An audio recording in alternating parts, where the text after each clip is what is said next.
So hello everyone and welcome back to Marks Up. In this particular session we are going to start a very important chapter from examinations point of view, that is evolution. Evolution is a story. This chapter is very interesting because this chapter is going to lead us to what we are today. हम लोगों ने कहां से शुरुआत की थी, कैसे universe का ओरिजिन हुआ, कैसे अर्थ का ओरिजिन हुआ, कैसे अर्थ के ऊपर लाइफ का ओरिजिन हुआ, किस हिसाब से अलग अलग स्पीसीज यहां पर आई, उन स्पीसीज ने कैसे अपने आप को परपेचुएट किया, कैसे रिप्रोड्यूस किया, कैसे वो रिप्रोडक्टिवली फिट बने, कैसे सिलेक्ट हुए बाय नेचर और कैसे हम लोग आज यहां तक पहुंचे हैं। इन सब के बारे में जो कहानी हम लोग पढ़ते हैं उस कहानी का नाम है इवोल्यूशन। बहुत ही ज्यादा इंटरेस्टिंग स्टोरी है, एकदम बेसिक लेवल से हम लोग स्टार्ट करने वाले हैं, यानी origin of universe, big bang theory से इस चैप्टर की शुरुआत होगी एंड अल्टीमेटली हम लोग पहुंच जाएंगे to the climax of human evolution कि ह्यूमंस कैसे इवॉल्व हुए। जैसे कि आप यहां पर एक एनिमेशन के अंदर देख सकते हैं कि हम लोग सबसे पहले झुककर चलते थे और दो हाथ दो पैरों के ऊपर चलते थे, जिसे टेट्रा पेडल लोकोमोशन कहा जाता था। टेट्रा का मतलब चार और पेडल यानी कि आपके चार पोर्ट्स के ऊपर लोकोमोशन बेसिकली पॉसिबल था।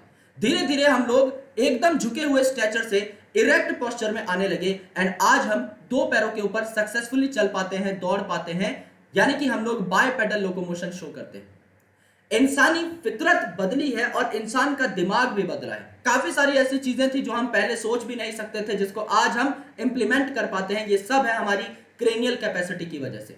ये जो क्रेनियल कैपेसिटी है, ये जो हमारे क्रेनियम का विकास है, ये जो बुद्धि का विकास है, ये भी वक्त के साथ साथ हुआ और हम लोग और ज्यादा शार्प होते हुए चले गए। तो इसके बारे में भी हमें बात करनी है। पुराने जो जीव थे इंक्लूडिंग ह्यूमन बीइंग्स, वो क्या खाना प्रेफर करते थे और आज हम किस प्रकार से खाना बनाते हैं, यह भी इवोल्यूशन का एक दौर है। किस हिसाब से स्पीच का विकास हुआ, किस हिसाब से लैंग्वेज का विकास हुआ। हम सब लोग पहले कम्युनिकेट नहीं कर पाते थे बिकॉज कोई लैंग्वेज ही नहीं थी, कोई स्टैंडर्ड डेटा नहीं था जिसको मान करके हम लोग किसी शब्द को बोले। अगर समझ लो कि आपके लिए एक शब्द है जिसका मतलब कुछ और है, फॉर एग्जाम्पल मैं बोलता हूं गुड या अच्छा, लेकिन आपकी भाषा में अच्छा का मतलब कुछ और है, तो चीजें कभी भी कम्युनिकेट नहीं हो पाएंगी। मैं आपको कभी भी कोई भी चीज अपनी मन की जो फीलिंग है वो ट्रांसलेट करके नहीं बता पाऊंगा। लेकिन जब लैंग्वेज का विकास हुआ और जब हम उस लैंग्वेज को यूज करने लग गए, जब हम स्पीच में लाने लग गए, तो काफी सारी चीजें बदली और उसी बदलाव से क्या हुआ, हम आज इतने बेहतर बने। तो हमें क्या जानना है, हमें इवोल्यूशन के बारे में जानना है, starting from the very basic thing. और यहां पर एक टाइम लैप्स वीडियो होने वाली है। टाइम लैप्स वीडियो क्या होती है, जहां पर आप हजारों सालों का डेटा एक छोटे से वीडियो के अंदर इनकॉर्पोरेट कर देते हैं। जैसे आपने देखा होगा, आपने फिल्म देखी होगी कृष, कि कृष भी दौड़ रहा है, वो बच्चा है, एंड उसके साथ साथ उसका घोड़ा भी दौड़ रहा है, पवन जो बच्चा है, या बादल जो भी उसका नाम है।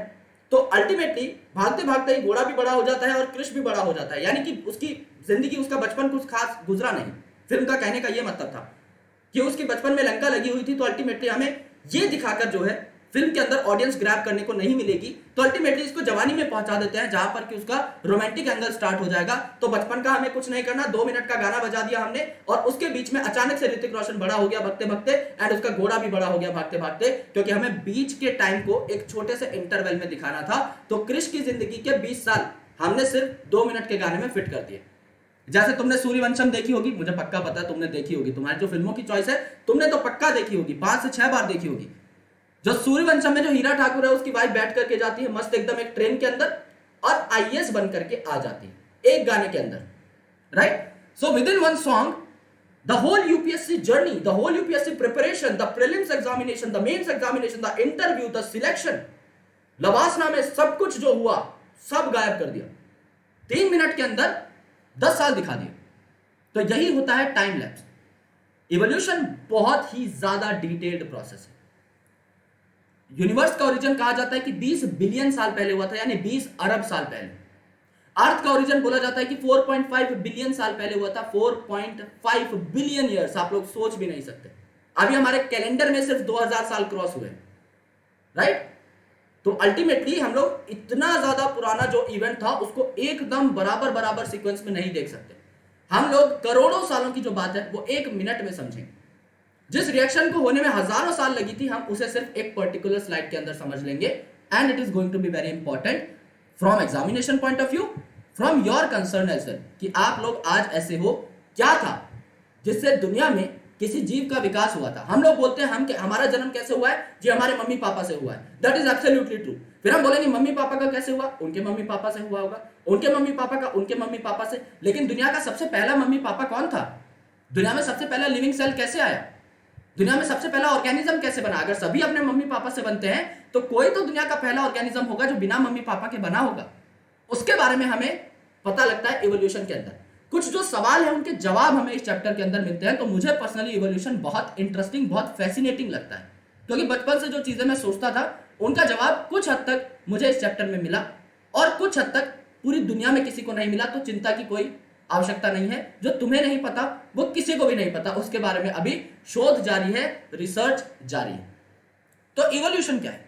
इवोल्यूशन आप एक प्रोसेस को भी बोल सकते हैं, आप एक रिजल्ट को भी बोल सकते हैं। यानी इवोल्यूशन जो है मेरे दोस्त, ये एक बहुत ही ज्यादा कॉम्प्लिकेटेड प्रोसेस के तौर पे आप लोग समझ सकते हैं कि हजारों साल चलने वाला ये एक प्रोसेस है जिसमें ऑर्गेनिज्म चेंज होता रहता है, अपने आप को इवॉल्व करता रहता है, अपने आप को बेहतर बनाता रहता है। अगर एक ह्यूमन बीइंग, अगर एक घोड़ा, अगर एक कुत्ता, अगर एक बिल्ली अपने आप को चेंज करते हैं, बेहतर बनाने के लिए अडेप्ट करते हैं, तो आप क्या बोलेंगे इसे? आप इसे बोलेंगे progressive evolution, right? What it is going to be called? It will be called as progressive evolution. Progressive evolution का मतलब क्या है? हम सब लोग बेहतर बनना चाहते हैं। और बेहतर कौन बनता है? बेहतर वो बनता है जो कि ज्यादा रिप्रोड्यूस कर पाए एक मिनिमल सेट ऑफ कंडीशन के अंदर भी। मैंने कहा कि खाने के लिए सिर्फ रोटी है, पीने के लिए सिर्फ पानी है। अगर आप इस हालत में रह पाते हो तो आप दुनिया की किसी भी हालत में रह पाओगे, आपके सर्वाइवल के चांसेस बढ़ जाएंगे। लेकिन एक अलग ही दुनिया से प्राणी आया है जो बोलता है कि मेरे को तो पिज्जा चाहिए, राइट? मेरे को यहां पर मैकरोनी चाहिए, मेरे को यहां पर पास्ता चाहिए, और पास्ता में भी नॉर्मल पास्ता नहीं चाहिए, रेड सॉस नहीं खाएगा, व्हाइट सॉस पास्ता चाहिए। वो इतना सिलेक्टिव है कि रेड सॉस की जगह व्हाइट सॉस पास्ता भी अगर दे दिया या वाइसे वर्सा, तो वो नहीं खाना प्रेफर करेगा। ऐसे जो नखरीले जीव होते हैं ना, नेचर सबसे पहले इनकी बैंड बजाता है, क्योंकि ये नखरे हमारे घर में चलते हैं, यूनिवर्स में नहीं चलते। जब आप एक particular given set of condition में जो रिसोर्सेज पड़े हैं उन्हीं को यूटिलाइज करके बेटर रिप्रोडक्शन शो करते हो, तो नेचर आपको प्रेफर करता है, क्योंकि आप उन्हीं चीजों को इस्तेमाल कर रहे हो जो नेचर ने आपको दी है, आप उन चीजों की कद्र कर रहे हैं। लेकिन जब आप नखरे करने लग जाते हो कि नेचर में जो दिया हुआ ये तो मैं नहीं यूटिलाइज कर सकता, यानी आप वक्त के साथ नहीं बदलते हो। समझ लो कि आप पहले बहुत ज्यादा अमीर थे, आपके पास बर्गर, पिज्जा, रोज की ऐसी चीजें आती थी, 56 भोग लगते थे भाई तुम्हें, तो अल्टीमेटली तुम लोग वो खाना प्रेफर करते थे। लेकिन अचानक से अगर तुम किसी जगह पर गए और तुम स्विच नहीं कर पाए, तो तुम अल्टीमेटली मर जाओगे। किस कारण? भूख से ही मर जाओगे। रिप्रोडक्शन करना तो बहुत दूर की बात है, अपने नेचर में आसपास पड़ी हुई रिसोर्सेज तक को हम यूटिलाइज नहीं कर पा रहे। लेकिन एक ऐसा जीव जो कि बहुत ही अच्छा खाना मिल रहा है तो भी सर्वाइव कर ले रहा है, बहुत कम अगर रिसोर्सेज है तो भी सर्वाइव कर ले रहा है, बहुत रूखी सूखी रिसोर्सेज है तो भी सर्वाइव कर ले रहा है, और अपने रिप्रोडक्टिव रेट को बरकरार रख पा रहा है, रिप्रोडक्टिव फ्रीक्वेंसी को एनालाइज कर रहा है, रिप्रोडक्टिव पोटेंशियल को बहुत अच्छे तरीके से निभा रहा है, वो ऑर्गेनिज्म नेचर द्वारा सिलेक्ट किया जाता है। इसीलिए इस प्रोसेस को क्या कहा जाता है? Natural selection. Natural selection. तो नेचुरल सिलेक्शन में नेचर किसे फेवर करेगा? नेचर उसे फेवर करेगा मेरे भाई जो रिप्रोडक्टिवली फिट होगा। रिप्रोडक्टिवली फिट होगा। रिप्रोडक्टिवली फिट का मतलब डार्विन साहब ने एक टर्म के बारे में बात की थी जो थी रिप्रोडक्टिव फिटनेस या फिर नॉर्मली फिटनेस। तो फिटनेस का मतलब क्या था? फिटनेस का मतलब यह था कि लिमिटेड सेट ऑफ कंडीशन में या गिवन सेट ऑफ कंडीशन में कौन ज्यादा रिप्रोड्यूस करता है, कौन ज्यादा बच्चे पैदा करता है। अगर आपके पास रिसोर्सेज लिमिटेड है और आप अच्छे बच्चे पैदा कर पा रहे हो उस दौरान भी, तो आप दुनिया की किसी भी सिचुएशन में सर्वाइव कर जाओगे। अगर भाई नखरीले हो तो जाहिर सी बात है खाओगे ही नहीं, तो रिप्रोडक्शन कहां से होगा? एनर्जी नहीं आएगी, तो अल्टीमेटली आप लोग सबसे पहले मारे जाओगे, नेचर आपको सबसे पहले हिट करेगा। तो हमें यहां पर प्रोग्रेसिव इवोल्यूशन के बारे में बात करनी है, नेचुरल सिलेक्शन के बारे में बात करनी है, रिप्रोडक्टिव फिटनेस के बारे में बात करनी है, जिसका कंसेप्ट किन्होंने दिया था? रिप्रोडक्टिव फिटनेस का कंसेप्ट आपके डार्विन साहब ने दिया था। ठीक है, तो सबसे पहले हम कौन सा टॉपिक पढ़ेंगे? सबसे पहले हम पढ़ेंगे theories of origin of life, कि दुनिया में लाइफ की शुरुआत कैसे हुई। काफी लोग कहते हैं कि लाइफ जो है नॉन लिविंग सब्सटेंसेस से बनी, काफी लोग कहते हैं लाइफ जो है लिविंग सब्सटेंसेस से ही आ सकती है। काफी लोग कहते हैं कि ये पूरी सृष्टि भगवान ने बनाई है, गॉड ने बनाई है, और उन्होंने कुछ अपने पोस्टुलेट दिए, और काफियों ने बोला कि दूसरे प्लेनेट से लाइफ हमारे अंदर आई है, यानी हमारे अर्थ के अंदर आई है। तो कौन सी थ्योरी सही है, इसके बारे में हम लोग बात करेंगे। अगर कोई थ्योरी दी है तो उसको प्रूव करने के लिए अब एविडेंस भी चाहिए, तो हमें क्या चाहिए, अलग अलग थ्योरीज के प्रूफ भी चाहिए। अब तो एविडेंसेस ऑफ इवोल्यूशन में हम लोग बात करेंगे कि कौन कौन से ऐसे एविडेंसेस है, कौन कौन से ऐसे प्रूफ है जो साबित कर देते हैं कि इवोल्यूशन हुई है अर्थ पे, और ऑर्गेनिज्म ए से ऑर्गेनिज्म बी बना, एंड सो ऑन। किस हिसाब से इवोल्यूशन हुई है, किस डायरेक्शन में इवोल्यूशन हुई है, और क्या क्या इंडिविजुअल्स की स्टेजेस रही हैं, इसके लिए हमें एविडेंस चाहिए, हमें प्रूफ चाहिए। तो अलग अलग प्रूफ के बारे में भी हम लोग बात करते हैं, बायोकेमिकल प्रूफ के बारे में बात करते हैं, एनाटॉमिकल प्रूफ के बारे में बात करते हैं, मॉर्फोलॉजिकल प्रूफ के बारे में बात करते हैं, एम्ब्रियोलॉजिकल प्रूफ के बारे में बात करते हैं, पैलेंटोलॉजिकल प्रूफ के बारे में बात करते हैं। काफी सारी ऐसी चीजें हैं जो कि आज हमें डिस्कशन में लेनी है, अकाउंट में लेनी है। Theories of evolution. अब आगे थ्योरीज ऑफ इवोल्यूशन क्या क्या है, यानी इवोल्यूशन किस हिसाब से हुआ। पहले हमने देखा theory of origin of life, अलग अलग लोगों ने बताया कि लाइफ कैसे बनी अर्थ के ऊपर। अलग अलग लोग अब ये भी बताएंगे कि इवोल्यूशन कैसे हुआ। जो सिंगल सेल बना सबसे पहले, उसने मल्टी सेलुलर ऑर्गेनिज्म कैसे बनाया, फिर वो जो मल्टी सेलुलर ऑर्गेनिज्म बना उसने इंसान कैसे बनाया, फिश कैसे बनाई, एव्स कैसे बनाई, और बाकी सारे अलग अलग मैमल्स कैसे बनाए, इन सब के बारे में चर्चा होगी। फिर a brief account of evolution, actual में हमारे पास जो डेटा है फिर उसको हम कंपाइल करेंगे कि हमारे पास जो एविडेंसेस आए हैं इवोल्यूशन से, उससे हमें क्या पता लगा। हमें जो भी पता लगा है उसको हम लोग समराइज करेंगे, सम अप करेंगे। And then last but not the least, जहां से एक क्वेश्चन या 4 नंबर का काम आता ही आपके एग्जामिनेशन में, ह्यूमन इवोल्यूशन। निएंडरथल मैन कौन है, क्रोमैग्नोन मैन कौन है, जावा एप मैन कौन है, रामापिथिकस कौन है, ड्रायोपिथिकस कौन है, होमो सेपियंस कौन है, सारी चीजों के बारे में हम लोग बात करेंगे। काफी सारे ऐसे नाम हैं जो आप पहली बार सुनोगे, काफी सारे ऐसे नाम हैं जो आपने सुने हुए होंगे। इन सब की हमें क्रेनियल कैपेसिटी कंपेयर करनी है कि पहले किसमें दिमाग कितनी क्रेनियल कैपेसिटी या कितने सीसी का था, आगे चल के दिमाग कितनी क्रेनियल कैपेसिटी कितने सीसी का हो गया। उसके बाद हम लोग बात करेंगे कौन आपका कार्निवोर था, कौन मीट खाता था, कौन आपका फिर आपका मीट खाना छोड़ करके फ्रूट खाने लग पड़ा, राइट। किसने आपकी आग जलाने की शुरुआत की, किसने अपने आसपास में जो मरे हुए लोग हैं उनके बरियल की शुरुआत करी, उनको दफनाना शुरू किया, किसने केव आर्ट बनानी स्टार्ट करी, राइट। एंड अल्टीमेटली एग्रीकल्चर कब स्टार्ट हुआ, ये सारी हम बात करेंगे कि किस ह्यूमन की क्या विशेषता रही है, किस हिसाब से हम लोग इंप्रूव हुए हैं, डेवलप हुए हैं। यहां पर हम देख रहे हैं ना, फर्स्ट जो एनिमेशन हमने ऐड की थी, this is the human evolution. इसके बारे में आपको बात करनी है, किसने कौन सा हथियार बनाया और उसका इस्तेमाल करना स्टार्ट किया हंटिंग के लिए या अपनी प्रोटेक्शन के लिए, ये भी हम लोग देखेंगे। काफी सारी इंपॉर्टेंट चीजें हैं that we need to take into account. तो यहां पर देखो कितनी प्यारी सी चीज है, वाटर के अंदर चीजों की शुरुआत हुई। इनिशियली आपके यूनिसेलुलर ऑर्गेनिज्म बने, फिर वो मछलियां बन गई, फिर देखो लैंड पर पहुंच गई आपकी रेप्टाइल बन करके, राइट। एक बहुत ही प्यारा सीक्वेंस यहां पर दिखाया हुआ है। फिर देखो सबसे जो मोस्ट डेवलप्ड आपके रेप्टाइल्स है वो बने, डायनासोर्स बने, ऊपर इनके चीजें उड़ती हुई चली जा रही है, आर्कियोप्टेरिक्स उड़ता हुआ दिखाया गया है, देन आपका हाथी बन गया यानी आपका मैमल बन गया, राइट। ये सारे एग्जैक्टली ऐसे नहीं बनते, बट आपको बताया हुआ है कि वक्त के साथ किसने डोमिनेट किया है इस अर्थ को। तो सबसे पहले अगर आप देखेंगे, let's talk about this diagram again, आपको पता लगेगा कि कैसे अर्थ के ऊपर चीजें इवॉल्व हुई। पानी है, पानी के अंदर लाइफ जनरेट होती है, ये बात कंफर्म है। यहां पर आपके इनिशियली एक पैरामीशियम जैसा स्ट्रक्चर दिखाया गया था यूनिसेलुलर, उसके बाद पानी के अंदर फिशेस वगैरह डेवलप होने लग गए, इसके बीच में काफी सारी चीजें और डेवलप हुई थी which are lower grade organisation oriented things, and उसके बाद चीजें धीरे धीरे इवॉल्व हो गई। इसी कहानी के बारे में हमें पढ़ना है। यहां पर हमने लाखों सालों की कहानी सिर्फ 10 सेकंड के एनिमेशन के अंदर ऐड कर दी। इवोल्यूशन क्या है? इवोल्यूशन क्या है? एक orderly change from one form to another form, यानी एक जो ऑर्गेनिज्म है उसके अंदर क्या क्या चेंजेस आ रहे हैं, चाहे वो एक प्लांट है, चाहे वो एक एनिमल है, यानी अर्थ के ऊपर प्रेजेंट जो भी फ्लोरा है, यानी जो भी प्लांट है या जो भी फोना है, जो भी एनिमल्स हैं, इनमें क्या क्या चेंज आए इन द प्रोग्रेसिव डायरेक्शन, इन्होंने अपने आप को कैसे कैसे अडेप्ट किया, जब कंडीशन चेंज हुई इन्होंने बचने के लिए क्या क्या जुगाड़ लगाए, उन सब चीजों की कहानी को आप क्या बोलते हैं? इवोल्यूशन बोलते हैं। तो वक्त के साथ हम सभी चेंज होते हैं, एंड कहा जाता है in everyone's life change should be the only constant. एक ही चीज कांस्टेंट होती है, वो है चेंज। बदलाव आपको करना ही पड़ता है, बदलाव प्रकृति का नियम है, क्योंकि अगर आप प्रकृति के बदलते नियमों के साथ खुद में चेंजेस नहीं लाएंगे तो नेचर आपको कभी भी सिलेक्ट नहीं करेगी, प्रायोरिटी पे नहीं रखेगी। And if nature is not gonna select you, then ultimately आप नेचुरल सिलेक्शन के दौरान बाहर हो जाओगे, एक्सटिंक्ट हो जाओगे। इस अर्थ के ऊपर आपका कोई भी वजूद, कोई भी नामो निशान नहीं रहेगा। तो कोशिश ये करनी चाहिए कि अपने आप को वक्त के साथ बदले, बदलते ट्रेंड के साथ हम भी अपने आप में चेंजेस लाएं। इवोल्यूशनरी बायोलॉजी क्या है? Evolutionary biology is the branch of biology जहां पर आप करते हो study of history of life forms on earth. Earth पे कौन कौन से लाइफ फॉर्म्स रहे हैं जो इनिशियली आए थे, लाइफ कैसे आई, राइट। इवोल्यूशनरी बायोलॉजी में आप ऑर्गेनिजम्स के बीच में रिलेशनशिप भी एस्टेब्लिश करते हो, यानी आप लोग क्या करते हो, फाइलोजेनी को भी अकाउंट में लेते हो।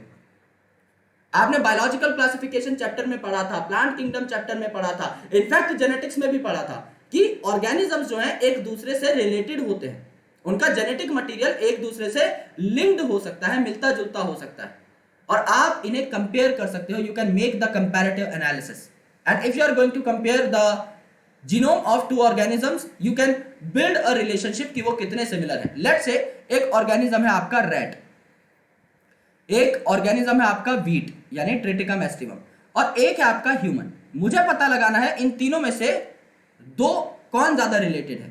अगर मैं बोलूं रैट और वीट का जीनोम कितना परसेंट मैच करता है, मैं बोलूंगा 15% मैच करता है। ये मेरे पास डेटा आ जाएगा जो मेरे पास सॉफ्टवेयर है उससे। और अगर मैं बोलूं रैट और ह्यूमन का डेटा कितना मैच करता है, रैट और ह्यूमन का डेटा कितना मैच करता है, अराउंड 73%। कौन ज्यादा कॉमन रहेगा? Therefore rat is more related to human, और इसीलिए ये आपके मैमेलिया में प्रेजेंट है, राइट। यानी रैट आपका ह्यूमन से ज्यादा रिलेटेड है, not with the wheat. Wheat अलग किंगडम का मेंबर है, वो प्लांट किंगडम के अंदर है, जबकि रैट और ह्यूमन सेम किंगडम में भी है, सेम क्लास में भी है, मैमेलिया में। तो आप क्या करते हो, यहां पर डीएनए कंपैरिजन करते हो। तो जब आप डीएनए कंपैरिजन करते हो तो पता लग जाता है कि इनके अंदर कितनी सिमिलैरिटीज हैं। अगर बहुत ज्यादा सिमिलैरिटीज होती हैं इसका मतलब यह है कि इनका एंसेस्टर सेम रहा होगा, एक ही पूर्वज से आपके सारे के सारे मैमल्स निकले होंगे। तो रैट और ह्यूमन में इसीलिए सिमिलैरिटी आपकी अच्छी खासी देखने को मिली, और रैट और वीट में, या फिर आप कह सकते हैं ह्यूमन और वीट में, इसीलिए आपको सिमिलैरिटीज देखने को नहीं मिली। तो ये सारी चीजें आप फाइलोजेनी के अंदर पढ़ते हो, यानी आप ऑर्गेनिजम्स के बीच में फाइलोजेनेटिक रिलेशनशिप्स एस्टैब्लिश करते हो based on their DNA sequence and the similarity between their DNA sequence. तो इवोल्यूशनरी बायोलॉजी में आप क्या करते हो, ऑर्गेनिजम्स के बीच में लिंक तैयार करते हो, लाइफ कैसे आई अर्थ के ऊपर इसके बारे में बात करते हो, और जो लिविंग ऑर्गेनिज्म अर्थ के ऊपर है वो किस हिसाब से अपने आप को चेंज करते जा रहे हैं, किस हिसाब से अपने आप को अडेप्ट करते जा रहे हैं, उसके बारे में भी आप बात करते हो। तो ये जनरल डेफिनेशन है जिससे हमारे चैप्टर की एक शुरुआत होनी भी चाहिए। Now we need to talk about the very first topic of this chapter, origin of life. Life की शुरुआत कैसे हुई, पहला लिविंग ऑर्गेनिज्म कैसे बना, या फिर हम कह सकते हैं पहला लिविंग मॉलिक्यूल कैसे बना, या पहला लिविंग सेल आपका कैसे बना। We need to talk about that. काफी सारी थ्योरीज थी जो यहां पर आई, क्योंकि इनिशियली अगर आप अर्थ की बात करो तो अर्थ जो था इसके ऊपर एटमॉस्फेयर नहीं था, इसके ऊपर फ्री ऑक्सीजन नहीं था, लेकिन आज हम ऑक्सीजन के बिना सर्वाइव ही नहीं कर सकते। तो क्या सबसे पहले हम आ गए होंगे इस अर्थ के ऊपर? The answer is no. सबसे पहले कौन आया होगा? सबसे पहले वो ऑर्गेनिज्म आए होंगे जो बिना ऑक्सीजन के सर्वाइव कर सकते हैं, क्योंकि अर्थ में फ्री ऑक्सीजन नहीं थी जैसा मैंने कहा। तो ऐसे ऑर्गेनिजम्स आए होंगे जो बिना ऑक्सीजन के भी रह सकते हैं, यानी आपके अनएरोबिक ऑर्गेनिजम्स आए होंगे, राइट। और उसके बाद धीरे धीरे जैसे अर्थ के ऊपर ऑक्सीजन बनने लगी by variety of chemical reaction, तो एरोबिक ऑर्गेनिजम्स का विकास होने लगा। तो अगर कोई पूछ ले कि पहले एनारोबिक आया या एरोबिक, हम क्या बोलेंगे? पहले एनारोबिक आया। सिमिलरली अगर कोई पूछ ले पहले यूनिसेलुलर आया या मल्टीसेलुलर, कौन आएगा पहले? एक सेल आपका डेवलप होगा, मैच्योर होगा, बहुत अच्छे तरीके से अपने आपको डिवाइड करना स्टार्ट करेगा, अच्छी अच्छी चीजें करना सीखेगा, अपने मेटाबॉलिज्म को बूस्ट करेगा, एंड अल्टीमेटली बाकी सेल्स के साथ फिर एग्रीगेशन बनाने का, कोलैबोरेशन करने का सोचेगा। पहले एक यूनिसेलुलर ऑर्गेनिज्म आया, उसने इस दुनिया को जांच लिया, परख लिया, एंड अल्टीमेटली उसने अपने जैसे बाकी यूनिसेलुलर ऑर्गेनिजम्स के साथ एक असेंबलेज बनाने की ठानी, and ultimately it got converted into a multicellular organism. तो अगर कोई बोले अनारोबिक पहले आया एरोबिक, आंसर अनारोबिक। क्यों? क्योंकि पहले फ्री ऑक्सीजन नहीं प्रेजेंट था, तो एनारोब्स ही सरवाइव कर सकते थे। दूसरा, पहले यूनिसेलुलर आया है मल्टीसेलुलर, ऑब्वियसली यूनिसेलुलर, उसके बाद ही डेवलपमेंट हुई और आपकी मल्टीसेलुलर ऑर्गेनिजम्स आए। पहले प्रोकैरियोट आया है यूकैरियोट, ये भी कोई जानने की बात नहीं है। पहले अर्थ पे सिचुएशंस इतनी खराब थी कि आपका एक नॉर्मल इंडिविजुअल का सरवाइव कर पाना बहुत मुश्किल था, लेकिन आपको पता है यार, bacteria and in fact Archie bacteria तो कहीं भी सर्वाइव कर सकता है, चाहे 100 डिग्री सेल्सियस के टेम्परेचर पे रख दो, चाहे एसिड के अंदर फेंक दो, चाहे बेस के अंदर फेंक दो, चाहे ओशन के अंदर हजारों मीटर डीप रख दो उसको, चाहे एक आइस कैप के नीचे रख दो, ultimately that was the organism that could be found at variety of extreme habitats.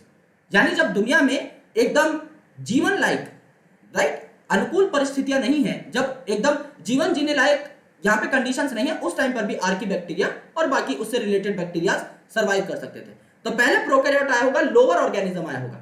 बाद में न्यूक्लियस की जरूरत महसूस होने लगी कि यार हमारे अंदर ना न्यूक्लियर एनवेलप नहीं है, कोई भी हमारे डीएनए को डायरेक्ट हार्म पहुंचा सकता है, क्यों ना इसके ऊपर एक कवर बना लिया जाए, क्यों ना प्रोकैरियोट से यूकैरियोटिक हुआ जाए। तो धीरे धीरे जो है ऑर्गेनिज्म डेवलप हुआ है। ये करोड़ों साल का प्रोसेस है, ये मैंने आपको अभी बताया है पिछले 5 मिनट के अंदर, but it does not mean that it has taken place at the very same rate. It is really not possible. अगर आप फिजिबिलिटी देखोगे इन रिएक्शंस की, तो ये बहुत ही स्लो है, extremely slow reactions they are, and that's why they have taken millions and billions of years for reaching the stage at which we are today. So origin of life की हमें बात करनी है कि पहले कौन आया और कैसे आया। ओरिजिन मतलब आया कैसे, ओरिजिनेट कैसे हुआ। हमें जीरो की बात करनी है कि जीरो से कैसे शुरुआत हुई। ओके, तो we need to talk about this, so let's talk about this. Origin of life. The Big Bang theory states that universe originated about 20 billion years ago by a thermonuclear explosion that is called as Big Bang of dense entity. क्या कहा गया कि एक ऐसा explosion हुआ जो कि unimaginable था इन द फिजिकल टर्म्स, यानी एक ऐसा एक्सप्लोजन, एक ऐसा धमाका जो कि आप एक्सप्लेन ही नहीं कर सकते। आप जितना बड़ा धमाका सोच सकते हो अपने दिमाग में, उससे 1 लाख गुना बड़ा फॉर श्योर। इतना बड़ा धमाका था बिग बैंग, इतना बड़ा धमाका कि आप उसको एक्सप्लेन भी नहीं कर सकते। साइंटिस्ट किसी यूनिट का इस्तेमाल नहीं कर सकते एक्सप्लेन करने के लिए कि बिग बैंग कितना बड़ा धमाका था। और इस बिग बैंग थ्योरी से यूनिवर्स की ओरिजिनेशन हुई कब? 20 बिलियन ईयर्स पहले। यानी अगर आपको कोई पूछ ले कि 20 बिलियन ईयर्स पहले क्या बना, आपका यूनिवर्स बना। अर्थ इसके और बाद बना होगा, क्योंकि यूनिवर्स के अंदर क्या है, हजारों करोड़ों गैलेक्सीज हैं। यूनिवर्स के अंदर हजारों करोड़ों गैलेक्सीज हैं, जिनमें क्लाउड्स हैं, जिनमें डस्ट है। There are variety of stars in those galaxies, and ultimately उन गैलेक्सीज के अंदर काफी सारे सोलर सिस्टम्स हैं, और उन सोलर सिस्टम्स में बहुत सारे प्लैनेट हैं, एंड उन प्लैनेट में से एक पे आप रहते हो। यानी यूनिवर्स जो है ये बहुत बड़ा है। अगर यूनिवर्स ये पूरी स्लाइड है तो अपर लेफ्ट कॉर्नर के ऊपर देखो, अगर यूनिवर्स एक पूरी स्लाइड है तो अर्थ इस छोटे से डॉट जितना भी नहीं। तो अगर यूनिवर्स ये पूरी स्लाइड है तो अर्थ इसका सिर्फ एक स्पेक है। यानी अगर यूनिवर्स पूरी जिंदगी है तो पलक झपकना सिर्फ अर्थ उसका इतना सा ही पार्ट है। समझ रहे हो? काफी सारे एग्जांपल्स मैंने यहां पर दे दिए हैं। अगर यूनिवर्स एक रेगिस्तान है तो अर्थ एक मिट्टी का कण है, बस इतना छोटा सा इलाका है जिसके ऊपर हम रहते हैं। Universe is very vast, very very vast, right. Observable universe जो कि अभी तक साइंटिस्ट ने पता लगाया है वही बहुत बड़ा है। कहा जाता है कि अर्थ जैसे काफी सारे सोलर सिस्टम्स मिलाकर ना एक गैलेक्सी तैयार करती है, और उस गैलेक्सी में मिलियंस ऑफ गैलेक्सीज और मिल जाएं तो क्या बनता है, आपका एक ऑब्जर्वेबल यूनिवर्स बनता है। और ऑब्जर्वेबल यूनिवर्स मतलब जो हम जानते हैं, उसके अलावा और हो सकता है। तो ultimately there are variety of things which need to be deciphered. Okay, बहुत ज्यादा चीजें हैं अभी जानने के लिए। हमें जो ऑब्जर्वेबल चीजें पता लगी हैं वही इतनी ज्यादा है कि उसको हम लोग नहीं पता लगा सकते। It is very very vast. तो earth is indeed a speck, earth तो कुछ भी नहीं, ठीक है। देन जब आप आसमान में देखते हो और आपको तारे दिखाई देते हैं ना, जब तारों की रोशनी आपकी आंखों में पड़ती है रात को, तो आप एक्चुअल में पास्ट देख रहे होते हो। आप पास्ट देख रहे होते हैं, इसका क्या मतलब है? अगर आप एक तारे की रोशनी को देखते हो तो वो सिर्फ रोशनी है, वो एक्चुअल तारा नहीं है। समझ लो एक तारा है, ओके। इस तारे की रोशनी को अर्थ पे पहुंचने में लगते हैं 1000 साल, ठीक है। ये एक स्टार है, इसकी रोशनी को अर्थ में पहुंचने में लगते हैं 1000 साल। इस तारे ने 1000 साल पहले कोई रोशनी छोड़ दी तो वो रोशनी तो मरती नहीं है, रोशनी तो लाइट तो आप तक पहुंचेगी। लेकिन आज अगर वो लाइट पहुंच रही है, इसका मतलब वो 1000 साल पहले छोड़ी गई लाइट है। काफी सारे तो स्टार्स ऐसे होते हैं जो कि उसके बाद डेड हो जाते हैं। यानी अल्टीमेटली जो स्टार है वो अभी प्रेजेंट है भी नहीं, लेकिन 1000 साल बाद आपके पास उसकी रोशनी पहुंची है। क्यों? क्योंकि स्टार और अर्थ के बीच में डिस्टेंस बहुत ज्यादा है। तो इसीलिए यहां पर आप लोग किसका इस्तेमाल करते हैं? आप लोग लाइट ईयर नाम की यूनिट का इस्तेमाल करते हैं।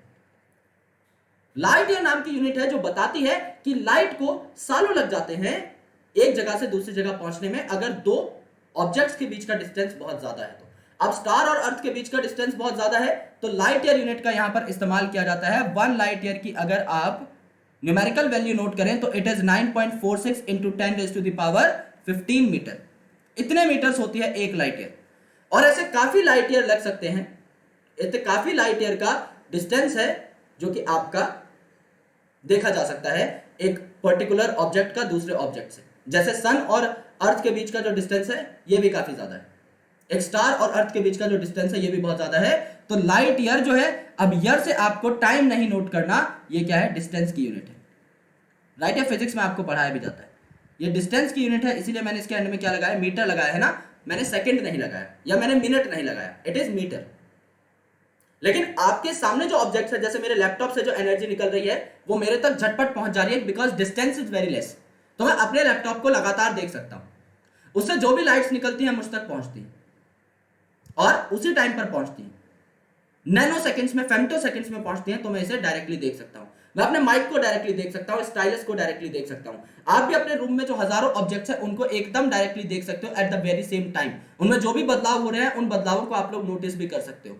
लेकिन जब आप एक टूटते हुए तारे को देखते हो, उससे आई हुई रोशनी को देखते हो, तो आप एक ऐसी चीज को देख रहे हो जो शायद 1000 साल पहले खत्म हो चुकी है, लेकिन उसके द्वारा छोड़ी गई रोशनी आपके पास आज के दिन पहुंची है। सो इसे कहते हैं peeping into the past. When you are observing the light radiation जो आपके पास आज पहुंची है वो 1000 साल पहले की लाइट रेडिएशन है, यानी आप 1000 साल पुरानी किसी चीज को देख रहे हो। तो यहां पर बिग बैंग थ्योरी के बाद क्या हुआ उसके बारे में हमें नोटिस में लानी है काफी सारी चीजें। यहां पर क्या हुआ? बिग बैंग हुआ। बिग बैंग हुआ अराउंड 20 बिलियन ईयर्स अगो पहले। बिग बैंग एक एक्सप्लोजन था which was unimaginable in physical terms.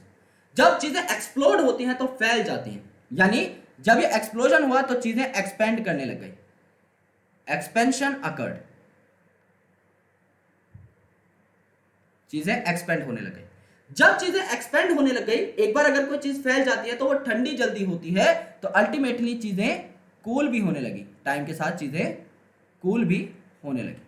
Okay, क्योंकि जब सरफेस एरिया बढ़ता है किसी चीज का तो अल्टीमेटली क्या होता है? हीट का लॉस ज्यादा होता है, तो हीट लॉस आपका बढ़ता है। जैसे एक क्वेश्चन आपको केमिस्ट्री में एनसीईआरटी में दिया भी रहता है कि आप अगर एक कटोरी में चाय पी रहे हैं या फिर अगर आप एक बड़ी सी प्लेट में चाय पी रहे हैं, आप सॉसर में डाल करके चाय पी रहे हैं, तो चाय जल्दी ठंडी किस में होगी? ऑब्वियसली सॉसर में, क्योंकि ज्यादा सरफेस एरिया है ना, तो हीट लॉस जल्दी होगा एंड अल्टीमेटली चाय आपको ठंडी मिल जाएगी। तो यहां पर क्या हुआ? एक्सपेंशन अकर्ड एंड एक्सपेंशन के बाद चीजों की क्या हो जाती है? चीजों की कूलिंग हो जाती है। ठीक है, चीजों की कूलिंग हो गई। एंड इस एक्सपेंशन के कुछ टाइम बाद, आफ्टर सम टाइम मतलब आफ्टर सम इयर्स, यहां पर हाइड्रोजन बन गई गैस और हीलियम बन गई, यानी सबसे जो लोअर मॉलिक्यूलर वेट की गैसेस हैं ये आपकी बन गई। एंड हाइड्रोजन एंड हीलियम ने मिल करके डस्ट के साथ काफी ज्यादा कॉम्बिनेशन करके क्या बना लिया? आपकी गैलेक्सीज बना ली। ठीक है, और काफी सारी गैलेक्सीज बनी, उनमें से हमारी भी एक गैलेक्सी थी जिसका नाम था मिल्की वे, यानी आकाशगंगा। और इस मिल्की वे में हमारा अपना प्लेनेट है जिसका नाम है अर्थ। अब ये जो अर्थ है इसके ऊपर अलग अलग गैसेस उस टाइम पर मौजूद थी, राइट, इनिशियल लेवल पे। तो एटमॉस्फेयर तो बहुत तगड़ा था नहीं, जो मॉल्टन मास था उससे थोड़ी बहुत गैसेस निकलती थी, क्योंकि भाई सब कुछ फट गया था ना बिग बैंग थ्योरी के कारण। बिग बैंग थ्योरी में जो बिग बैंग नाम का एक्सप्लोजन हुआ उससे सब कुछ फट गया था, तो जो आपके इरप्शंस हुए थे, जो मॉल्टन मास था उससे कुछ गैसेस आपकी निकली। तो यहां पर जो मॉल्टन मास था इससे कुछ गैसेस आपकी निकली, जैसे कि आपका यहां पर प्रेजेंट था अमोनिया, आपका यहां पर प्रेजेंट था मीथेन, आपका यहां पर प्रेजेंट था हाइड्रोजन, आपका यहां पर प्रेजेंट थी काफी और गैसेस जैसे CO2, और आपका यहां पर सबसे इंपॉर्टेंट जो प्रेजेंट था ये था वाटर वेपर। वाटर वेपर था ये, ठीक है, वाटर वेपर था ये, it is not liquid water. ये बात हमेशा याद रखना। जिंदगी की ओरिजिन कहां पर होती है, लाइफ की शुरुआत कहां पर होती है? लिक्विड वाटर के अंदर, किसी वाटर बॉडी के अंदर। ये वाटर वेपर था, ये लिक्विड वाटर नहीं था। तो इस वाटर वेपर पे क्या हुआ, इस वाटर वेपर पे बाद में आपकी यूवी रेडिएशन की नजर पड़ गई। जब सन आपका यूवी रेडिएशन फेंकने लगा इस वाटर वेपर के ऊपर, देन अल्टीमेटली क्या हुआ, वाटर वेपर टूटा। वाटर वेपर टूटेगा तो क्या बनेगा, आपका हाइड्रोजन बनेगा और आपका ऑक्सीजन बन जाएगा। ठीक है, यानी ऑक्सीजन बनने की शुरुआत आपकी धीरे धीरे होने लगी। फिर ये जो हाइड्रोजन है ये भी अलग अलग चीजों के साथ जाके इंटरेक्ट करने लगा। ये जो ऑक्सीजन है ये भी अलग अलग चीजों के साथ जाके इंटरेक्ट करने लगा। जैसे मीथेन के साथ इंटरेक्ट करके CO2 बना लेगा, अमोनिया के साथ इंटरेक्ट करके वाटर बना लेगा। और वो जो वाटर होगा, समझ लो ऑक्सीजन ने NH3 के साथ इंटरेक्शन करी, यहां से हाइड्रोजन आ गया, यहां से ऑक्सीजन आ गया, अब ये क्या बना लेगा, अब ये वाटर बना लेगा। और ये जो वाटर हुआ ना, ये आपका कैसा हुआ, लिक्विड हुआ। जब टेम्परेचर धीरे धीरे आपका और कूल होने लगा, जब बिग बैंग का इफेक्ट थोड़ा सा कम हो गया, चीजें आपकी और अच्छे तरीके से एक्सपेंड हुई, और ज्यादा कूलिंग होने लगी, टेम्परेचर आपका सेटल होने लगा, तो ये जो वाटर था ये लिक्विड के फॉर्म में बरसात बन के बह गया। और अर्थ के ऊपर जो डिप्रेशन थे, जो खड्डे थे, जैसे आप चांद को ऑब्जर्व करते हो तो चांद में आप लोग बोलते हो दाग है, वो पूरा सफेद नहीं दिखाई देता, वो क्या है, उसके अंदर आपको ग्रे कलर के स्पॉट्स दिखाई देंगे। वो ग्रे कलर के स्पॉट्स क्या है, इंप्रेशंस एंड डिप्रेशंस है। मतलब चांद पर जो धरती है वो एक जैसी नहीं है, समतल नहीं है, उसके ऊपर पहाड़ भी है, उसके ऊपर आपके गड्ढे भी हैं, खाई भी है। तो वो खाइयां आपको दिखाई देती हैं, वो पहाड़ आपको दिखाई देते हैं। तो वो इंप्रेशंस और डिप्रेशंस एक अलग कलर की इमेज बनाते हैं। अल्टीमेटली अर्थ पे भी छोटे छोटे गड्ढे थे, जब ये वाटर आपका गिरा लिक्विड की फॉर्म में, उन गड्ढों में भर गया, उन डिप्रेशन में भर गया। और जो बड़े बड़े गड्ढे थे वो आपके क्या बन गए, ओशन बन गए। और एक बार आपकी ओशन बन गई ना, तो भाई बढ़िया तरीके से आपकी लाइफ आने का उद्घाटन हो गया, मतलब रिबन सा कट गया कि हाँ भाई अब आपका वाटर बॉडी बन चुकी है, अब लाइफ आएगी। क्योंकि हम चांद पर क्या ढूंढ रहे हैं, क्या जलजीरा थोड़ी ढूंढ रहे हैं हम लोग, या लस्सी थोड़ी ढूंढ रहे हैं कि थोड़ी लस्सी मिल जाए यार, आलू का पराठा घर से लेकर आए हूं, खा के वापस चलते हैं। हम लोग पानी क्यों ढूंढ रहे हैं, प्यास थोड़ी लगी है, पानी तो लेकर गए हम लोग अपने रॉकेट के अंदर, अपने शटल के अंदर हम लोग लेके गए हैं पानी पीने का, प्रोटीन है, खाना है, सब लेकर के गए। हमें वहां पर क्या करना है, पानी इसलिए ढूंढना है क्योंकि पानी हुआ तो जिंदगी होगी। सिंपल सी बात है। अगर पानी मौजूद है किसी आपके प्लेनेट पे, अगर किसी भी सेलेस्टियल बॉडी पे, तो वहां पर कभी ना कभी लाइफ आएगी, क्योंकि जल है तो जीवन है। तो इसीलिए हमने सबसे पहले जल बनाया। यहां पर क्या किया हमने, बिग बैंग थ्योरी के कारण, यानी बिग बैंग होने के कारण, big bang theory is an approach, बताया गया कि ऐसा हुआ होगा, कोई फिजिकल प्रूफ तो है नहीं। 20 बिलियन साल पहले हम लोग तो यहां पर मौजूद नहीं थे, किसी ने भी नहीं देखा, इनफैक्ट आर्की बैक्टीरिया भी हो सकता है ना मौजूद हो उस टाइम पर। तो 20 बिलियन साल पहले यूनिवर्स कैसे बना होगा, इसके बारे में एक स्पेकुलेशन दी गई कि हो सकता है एक बहुत तगड़ा एक्सप्लोजन हुआ हो, एक धमाका हुआ हो। वो धमाका हुआ, चीजें तितर बितर हो गई, बहुत दूर दूर हो गई। अगर वो चीजें बहुत ज्यादा दूर दूर हो चुकी है, इसका मतलब they have expanded well. If they have expanded well, चीजें जितनी ज्यादा ग्रो करती हैं, जितनी ज्यादा सरफेस एरिया उनका बढ़ता है, उसमें कूलिंग उतनी जल्दी होती है। तो टेम्परेचर हैज ड्रॉप्ड डाउन, बहुत ज्यादा कम नहीं हुआ टेम्परेचर, क्योंकि बहुत बड़ा धमाका था, लेकिन धीरे धीरे टेम्परेचर कम आने लग पड़ा। अब क्या हुआ, थोड़े सालों बाद हाइड्रोजन हीलियम वहां पर मौजूद हो गए, वो बनने लग पड़े। तो अलग अलग उन्होंने बॉडीज बना ली, अलग अलग अपने क्या बना लिया, उन्होंने गैलेक्सीज को फॉर्म कर लिया।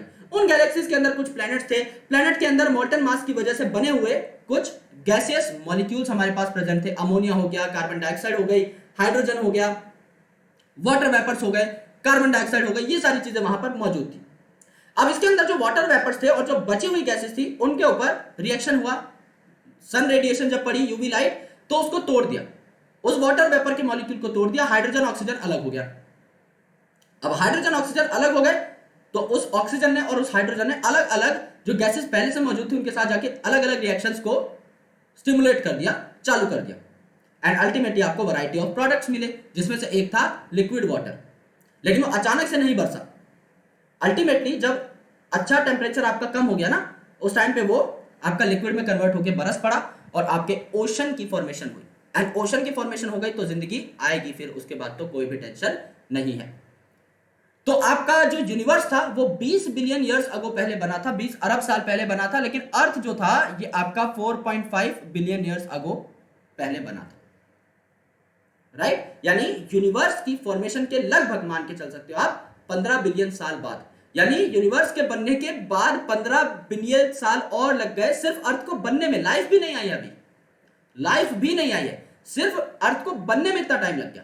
एंड इसके बाद लाइफ आने में 500 मिलियन साल और लग गए, 500 मिलियन साल और लग गए। यानी लाइफ कब आई होगी? अगर यहां से मैं आपका डेटा एनालाइज कर दूं तो यूनिवर्स कब आया? यूनिवर्स मेरे भाई आया आपका 20 बिलियन ईयर अगो पहले। फिर आपका अर्थ कब बना? अर्थ आपका बना लगभग मान के चलो 4.5 बिलियन ईयर अगो पहले। इसके 500 मिलियन साल बाद आपकी लाइफ आई। तो लाइफ कब आई होगी? 500 मिलियन साल मतलब 0.5 बिलियन साल। तो इसमें से 0.5 घटा दो, लगभग 4 बिलियन ईयर अगो पहले आपकी लाइफ आई होगी, ऐसा कहा जाता है। There was no atmosphere on early earth। जैसा मैंने आपको बताया, जब अर्थ आपका नया नया बना था तो कोई खास आपका यहां पर एटमॉस्फेयर नहीं था।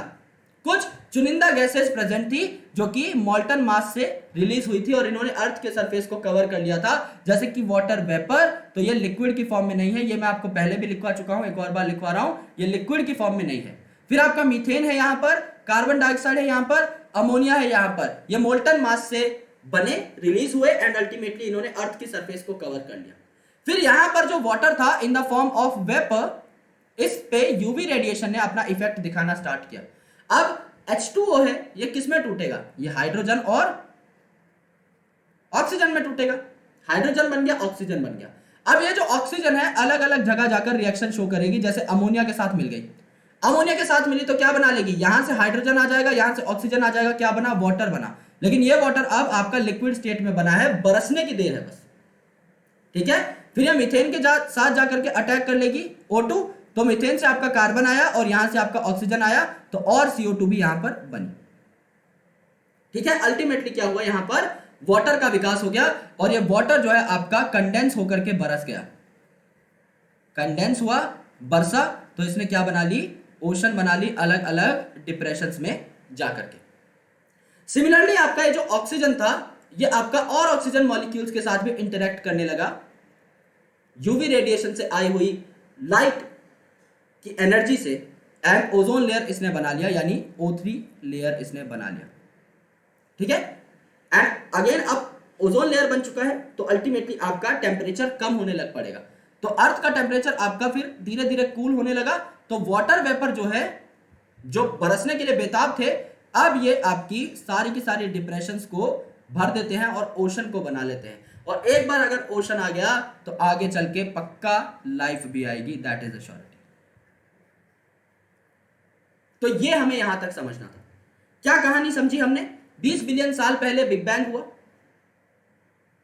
राइट? एक ह्यूज एक्सप्लोजन हुआ, चीजें आपकी फैल गई, सरफेस एरिया बढ़ा तो कूलिंग स्टार्ट हो गई, हाइड्रोजन हीलियम बनी, अर्थ में जो मोल्टन मास था उसे अमोनिया बना, CO2 बना, आपका वाटर वेपर्स बने, आपका अमोनिया बना and so on, hydrogen gas बनी। देन अल्टीमेटली यूवी रेडिएशन जो आई उसने वाटर वेपर को हाइड्रोजन और ऑक्सीजन में तोड़ा, हाइड्रोजन भी जगह जगह जाकर रिएक्शन करने लगा और ऑक्सीजन भी, और उसने वाटर बना लिया जो कि बरस करके गिर जाएगा आपका अर्थ के डिप्रेशंस के अंदर एंड ओशन बना लेगा, राइट?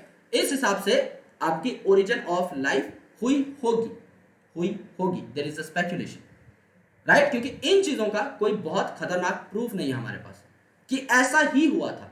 लेकिन हाँ, सबसे एक्सेप्टेड इन्हें माना जाता है क्योंकि ये सारे रिएक्शन करवाकर देखे जा सकते हैं लेबोरेटरी के अंदर, राइट? अगर आप CH4 में ऑक्सीजन डालोगे यू कैन मेक CO2, अगर आप अमोनिया में ऑक्सीजन डालोगे you can make some water as well as a by product. ये सारे रिएक्शंस फिजिबल है, केमिकली फिजिबल है, तो अल्टीमेटली इनके होने के चांसेस बढ़ जाते हैं।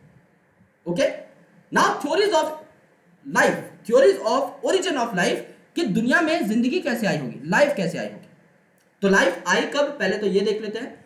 4.5 बिलियन ईयर्स अगो पहले अर्थ बना एंड उसके 500 मिलियन साल बाद यानी कि अराउंड 4 बिलियन ईयर्स अगो पहले लाइफ आई थी, जो कि हमने यहां पर लिखा भी था। देखो 4 बिलियन ईयर अगो पहले आपकी लाइफ आई थी।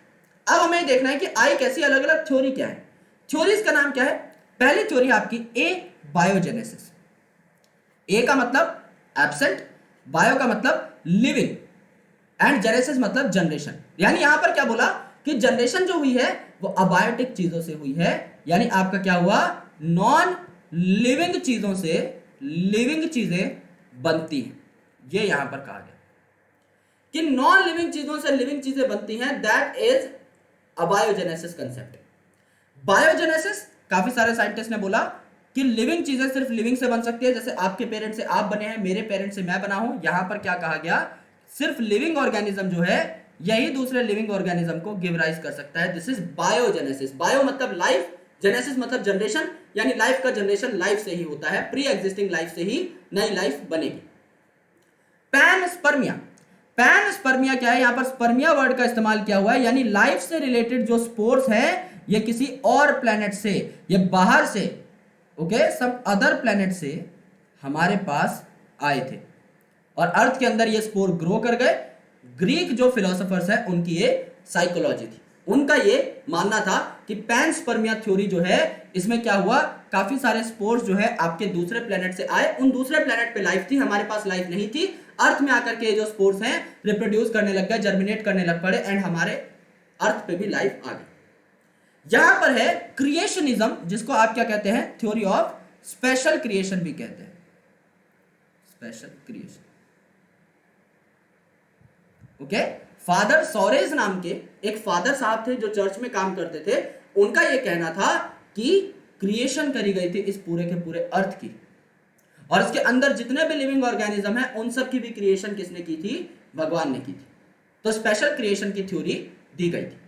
केमिकल इवोल्यूशन, यहां पर यह बोला गया कि काफी सारे केमिकल्स ने मिलकर के आपका पहला सेल बनाया और उस सेल ने धीरे धीरे इवॉल्व करके दुनिया में क्या की, काफी सारे लिविंग ऑर्गेनिज्म, काफी सारे ऑर्गेनिजम्स की लाइफ को बिल्ड किया। इन सारी की सारी थ्योरीज के बारे में हमें बात करनी है, starting from abiogenesis, biogenesis, panspermia, creationism and chemical evolution. बहुत ज्यादा इंटरेस्टिंग होने वाले हैं कंसेप्ट, तो प्लीज मेक श्योर कि आप लोग गौर से इन सारी बातों को सुने कि जिंदगी कैसे आई होगी।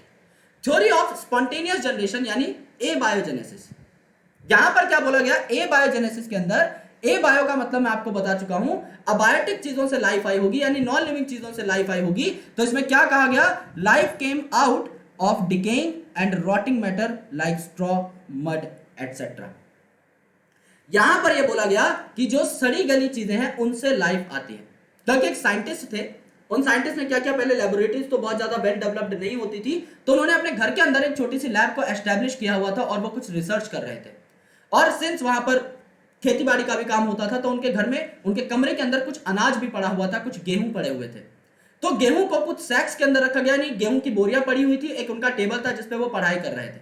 उन्होंने अपनी पसीने वाली शर्ट उतारी और क्या कर दिया, गेहूं की बोरी के ऊपर डाल दी, यानी वीट के ऊपर उन्होंने क्या डाल दी, वीट के ऊपर उन्होंने अपनी स्वेटिंग वाली शर्ट डाल दी। और अगले दिन उन्होंने देखा कि वीट है तो भाई चूहे तो घूमते ही रहते हैं, अगले दिन उन्होंने देखा कि वहां पर आपके माइस या रैट घूम रहे हैं।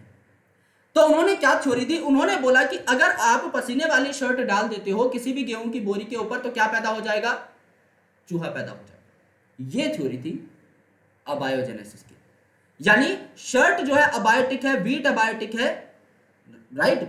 वीट आपका आप सीड के फॉर्म में जब जर्मिनेट होगा तब आप उसको बायोटिक बोलेंगे, अभी मतलब उसके अंदर कोई खास मेटाबॉलिक रिएक्शंस नहीं चल रहे हैं, कहने का ये मतलब। और माइस आपकी बन गई। दूसरा इन्होंने क्या बोला, दूसरा इन्होंने देखा कि अगर आपकी छत है कोई कच्चे घर की जिसके ऊपर टीन टप्पर पड़े हुए हैं, यहां पर आपके पत्ते पड़े हुए हैं सूखे, जिससे कि आपने अपनी छत को मजबूत करने का जो काम है वो किया है, उसके ऊपर अगर आप कोई टायर फेंक देते हो, उसके ऊपर अगर आप कोई पेपर फेंक देते हो, उसके ऊपर अगर आप कोई और खराब चीजें फेंक देते हो जैसे कि सूखे हुए लीव्स फेंक देते हो, तो अल्टीमेटली वहां पर क्या डेवलप हो जाएंगे, मॉस्किटो डेवलप हो जाएंगे, बीटल डेवलप हो जाएंगे, मच्छर आने लग जाते हैं ऐसी छतों के ऊपर जहां पर टायर वायर या कचरा या गंदा सामान फेंका जाता है। तो साइंटिस्ट साहब ने क्या कहा कि टायर अगर आप छत के ऊपर फेंक देते हो या फिर अगर आप सूखे उखे पत्ते फेंक देते हो तो मॉस्किटो जन्म ले लेते हैं। ऐसी ये थ्योरी थी। इन्होंने क्या कहा कि नॉन लिविंग चीजों से लिविंग चीजें बनती हैं, यानी आपका कीचड़ में अगर कोई आपको इंसेक्ट दिख गया तो उनका यह मानना था कि कीचड़ से बना है। ओके, उनका यह नहीं मानना था कि सेक्सुअल रिप्रोडक्शन से बना होगा, नहीं, उनका कहना था कि कीचड़ में बना है। ऐसा बोलने की जगह वो बोलते थे कीचड़ से बना है। ठीक है, तो ये थ्योरी, सीधी सी बात है, आज के दिन में कोई बच्चा भी बता देगा कि ये थ्योरी गलत थी, इसको डिस्कार्ड कर दिया गया, लेकिन साइंस मांगती है प्रूफ। तो हमें प्रूफ देना पड़ा कि भाई इसको डिसअप्रूव कर दो। ए बायोजेनेसिस गलत है ये भी बताओ और बायोजेनेसिस सही है ये भी बताओ।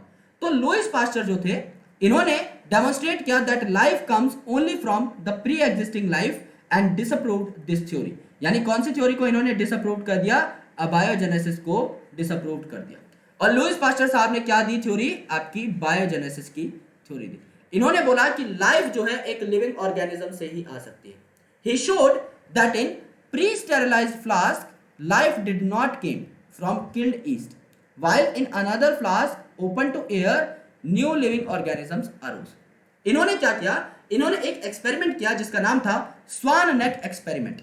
ओके, यहां पर इन्होंने जो फ्लास्क ली, इसकी सियार की गर्दन जैसी शेप थी, तो स्वान नेक शेप की इन्होंने फ्लास्क ली जिसमें हवा एंटर ना कर पाए। अगर यहां से हवा एंटर कर जाएगी ना, तो यहां पे आपके बैक्टीरिया टकरा जाएंगे, इसके अंदर हवा एंटर कर जाएगी, यहां पे बैक्टीरिया टकरा जाएंगे, यहां पे बैक्टीरिया टकरा जाएंगे, यहां पे बैक्टीरिया टकरा जाएंगे, यानी अंदर no bacterias will be there, अंदर कोई कंटेमिनेशन नहीं होगी। दूसरा आपने क्या कर दिया है? अंदर जो आपने कल्चर रखा है इसको आपने बॉयल भी कर दिया है, यानी अंदर पहले से कोई लिविंग ऑर्गेनिज्म होगा तो उसकी आपने डेथ कर दी, और स्वान नेक की वजह से और कोई नया ऑर्गेनिज्म अंदर आ नहीं पाएगा। तो आपने देखा कि बाहर से भी कोई चीज अंदर नहीं आई, और अंदर की जो लाइफ थी उसको भी आपने डिस्ट्रॉय कर दिया, तो इसके अंदर कोई ग्रोथ नहीं हुई, कोई ग्रोथ नहीं हुई, कोई माइक्रोब ग्रो करता हुआ नहीं दिखाई दिया। आपका कल्चर वैसा ही रहा जैसा था। लेकिन अगर आपने कल्चर के अंदर के सारे ऑर्गेनिजम्स को मार दिया, और ये जो स्वान नेक है इसको आपने तोड़ दिया, तो एयर से आपने इसे एक्सपोज कर दिया है। Right now this particular flask is exposed to air. अगर ये हवा से एक्सपोज हो गया है मेरे दोस्त, तो इसके अंदर माइक्रोबियल ग्रोथ आपको देखने को मिलेगी, क्योंकि एयर के साथ कौन आ जाता है? एयर के अंदर प्रेजेंट ऑर्गेनिजम्स आ जाते हैं। आपको बहुत अच्छे से पता है कि एयर के अंदर काफी चीजें प्रेजेंट हो सकती है which are cosmopolitan in nature. आपको पता है फंगस प्रेजेंट हो सकती है हवा में, बैक्टीरिया प्रेजेंट हो सकते हैं, वायरस जो है जब तक सेटल ना हो वो भी आपके प्रेजेंट हो सकते हैं, कुछ टाइम तक तो एयर में रह सकते हैं। तो अल्टीमेटली क्या है? माइक्रोबियल ग्रोथ आपको यहां पर देखने को मिल जाएगी। क्यों? क्योंकि यहां पर एयर के थ्रू क्या आ चुका है? एयर के थ्रू आपका आ चुका है कंटेमिनेशन, आपका लिविंग कंटेमिनेंट्स आ चुके हैं। तो लिविंग कंटेमिनेंट्स आते हैं, फॉर एग्जांपल आपके बैक्टीरिया वगैरह आ गए और इसके अंदर ग्रो करना स्टार्ट कर गए, तो आपको ग्रोथ वगैरह देखने को मिल जाएगी। तो लुईस पास्चर साहब ने क्या किया था? स्वान नेक एक्सपेरिमेंट किया था। इस एक्सपेरिमेंट में क्या हुआ? जो आपकी स्वान नेक की फ्लास्क थी उसका इस्तेमाल किया गया। स्वान नेक को जब आप तोड़ देंगे तो बैक्टीरियल ग्रोथ दिखाई देगी, जबकि अगर आप स्वान नेक को एज इट इज रखेंगे तो बैक्टीरिया ट्रैप हो जाएंगे उस नेक के अंदर, अंदर नहीं जा पाएंगे कल्चर के पास, तो कल्चर के अंदर कोई भी ग्रोथ नहीं देखने को मिलेगी। जिन्होंने एक्सपेरिमेंट किया था पास्चर साहब, उनकी तस्वीर आप लोग राइट साइड में देख सकते हैं। तो इससे यह पता लग गया कि हवा के अंदर वो लिविंग कंटेमिनेंट्स होते हैं जिनकी वजह से आपका ग्रोथ देखने को मिलती है। अदरवाइज अगर आप देखेंगे तो नॉर्मल दोनों ही कल्चर के अंदर ग्रोथ होनी चाहिए थी, लेकिन जब आपने इसको एक्सपोज नहीं किया तो कोई ग्रोथ नहीं हुई, जब आपने इसको एक्सपोज किया तो ग्रोथ हुई। इसका मतलब इस कल्चर के अंदर नहीं है वो खास बात जो ग्रोथ करवा रही है ना, वो बात हवा के अंदर है जो ग्रोथ करा रहे हैं। ठीक है। बायोजेनेसिस यानी आपका पास्चर साहब के साथ साथ दो साइंटिस्ट और थे, एक का नाम था फ्रांसिस्को रेडी और एक का नाम था स्प्लेंजानी। इन तीनों ने मिलकर कंबाइंड एफर्ट से अलग अलग एक्सपेरिमेंट्स करके प्रूव किया था कि biogenesis is correct and abiogenesis is wrong. So इन्होंने बायोजेनेसिस का कंसेप्ट दिया था, it states that life originate from pre existing life. Pasteur साहब का एक्सपेरिमेंट इसमें सबसे बेस्ट माना गया, लेकिन रेड्डी और स्प्लेंजानी साहब ने भी सेम काइंड ऑफ एक्सपेरिमेंट्स किए थे और उनके रिजल्ट्स भी एस्टोनिशिंग थे। This theory was proposed by Francisco Redi, Spallanzani and Louis Pasteur. तो इन तीनों को क्या किया जाता है? कंट्रीब्यूटर माना जाता है आपका बायोजेनेसिस का, और कहा जाता है कि इन्होंने ही डिस्कार्ड करी थी मिल करके, इन्होंने ही डिस्कार्ड करी थी the theory of abiogenesis. Non living से लिविंग बनता है, इस थ्योरी को इन्होंने डिस्कार्ड भी किया। किसने? Redi, Spallanzani and Louis Pasteur. Cosmic theory और द थ्योरी ऑफ पैनस्पर्मिया। मैंने आपको बताया था पैनस्पर्मिया, यहां पर स्पर्म एक वर्ड आता है, इसका मतलब जो यूनिट थी लाइफ की, स्पोर्स, ये आपकी कहां से आती है? अलग अलग प्लेनेट से आती, और अर्थ पे आकर ये स्पोर कहीं से गिर गए होंगे एंड अल्टीमेटली अर्थ के ऊपर जर्मिनेट कर गए होंगे, और जर्मिनेट करने के बाद ये जो स्पोर है ये परपेचुएट करने लगे, अपने आप को रिप्रोड्यूस करने लगे, और परपेचुएट करने के बाद इवॉल्व करने लगे, इन्होंने अलग अलग इंडिविजुअल अलग अलग स्पीसीज के ऑर्गेनिजम्स को बनाना स्टार्ट कर दिया। तो इनिशियली स्पोर आए, जर्मिनेट किए, ग्रो किए, रिप्रोड्यूस किए, इवॉल्व किए एंड अल्टीमेटली अर्थ पे जो ऑर्गेनिजम्स हैं वो बन गए। ये ग्रीक्स की फेवरेट थ्योरी मानी जाती है, राइट? जो ग्रीक थिंकर्स है वो मानते थे कि theory of panspermia is correct, लेकिन ऐसा कुछ नहीं हुआ था बिकॉज हमारे पास एविडेंसेस हैं कि लाइफ आपकी अर्थ से ही आई थी। कौन से एविडेंसेस हैं वो हमें अगली थ्योरीज में पता लगेगा। थ्योरी ऑफ स्पेशल क्रिएशन, जिसको आप क्या बोलते हो, theory of creationism, theory of special creation, जिसको हमने हेडिंग में थ्योरी ऑफ क्रिएशनिज्म भी कहा था। It states that everything that is living or non-living was created by some supernatural power called God। तो फादर सोरेज नाम के एक फादर साहब थे, फादर सोरेज, उन्होंने ये थ्योरी दी थी। उन्होंने इस पूरी थ्योरी के 3 कॉनोटेशंस दिए थे, या फिर आप कह सकते हैं 3 पोस्टुलेट्स दिए थे। इनके 3 कॉनोटेशंस क्या थे? इन्होंने 3 बातें क्या कही?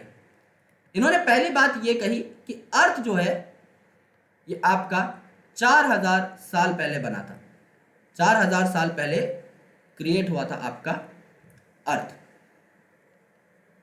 दूसरा इन्होंने ये बोला कि जो भी चीजें हैं लिविंग और नॉन लिविंग, ये एज इट इज आपकी प्रेजेंट थी, एज इट इज प्रेजेंट थी ऑल स्पीसीज।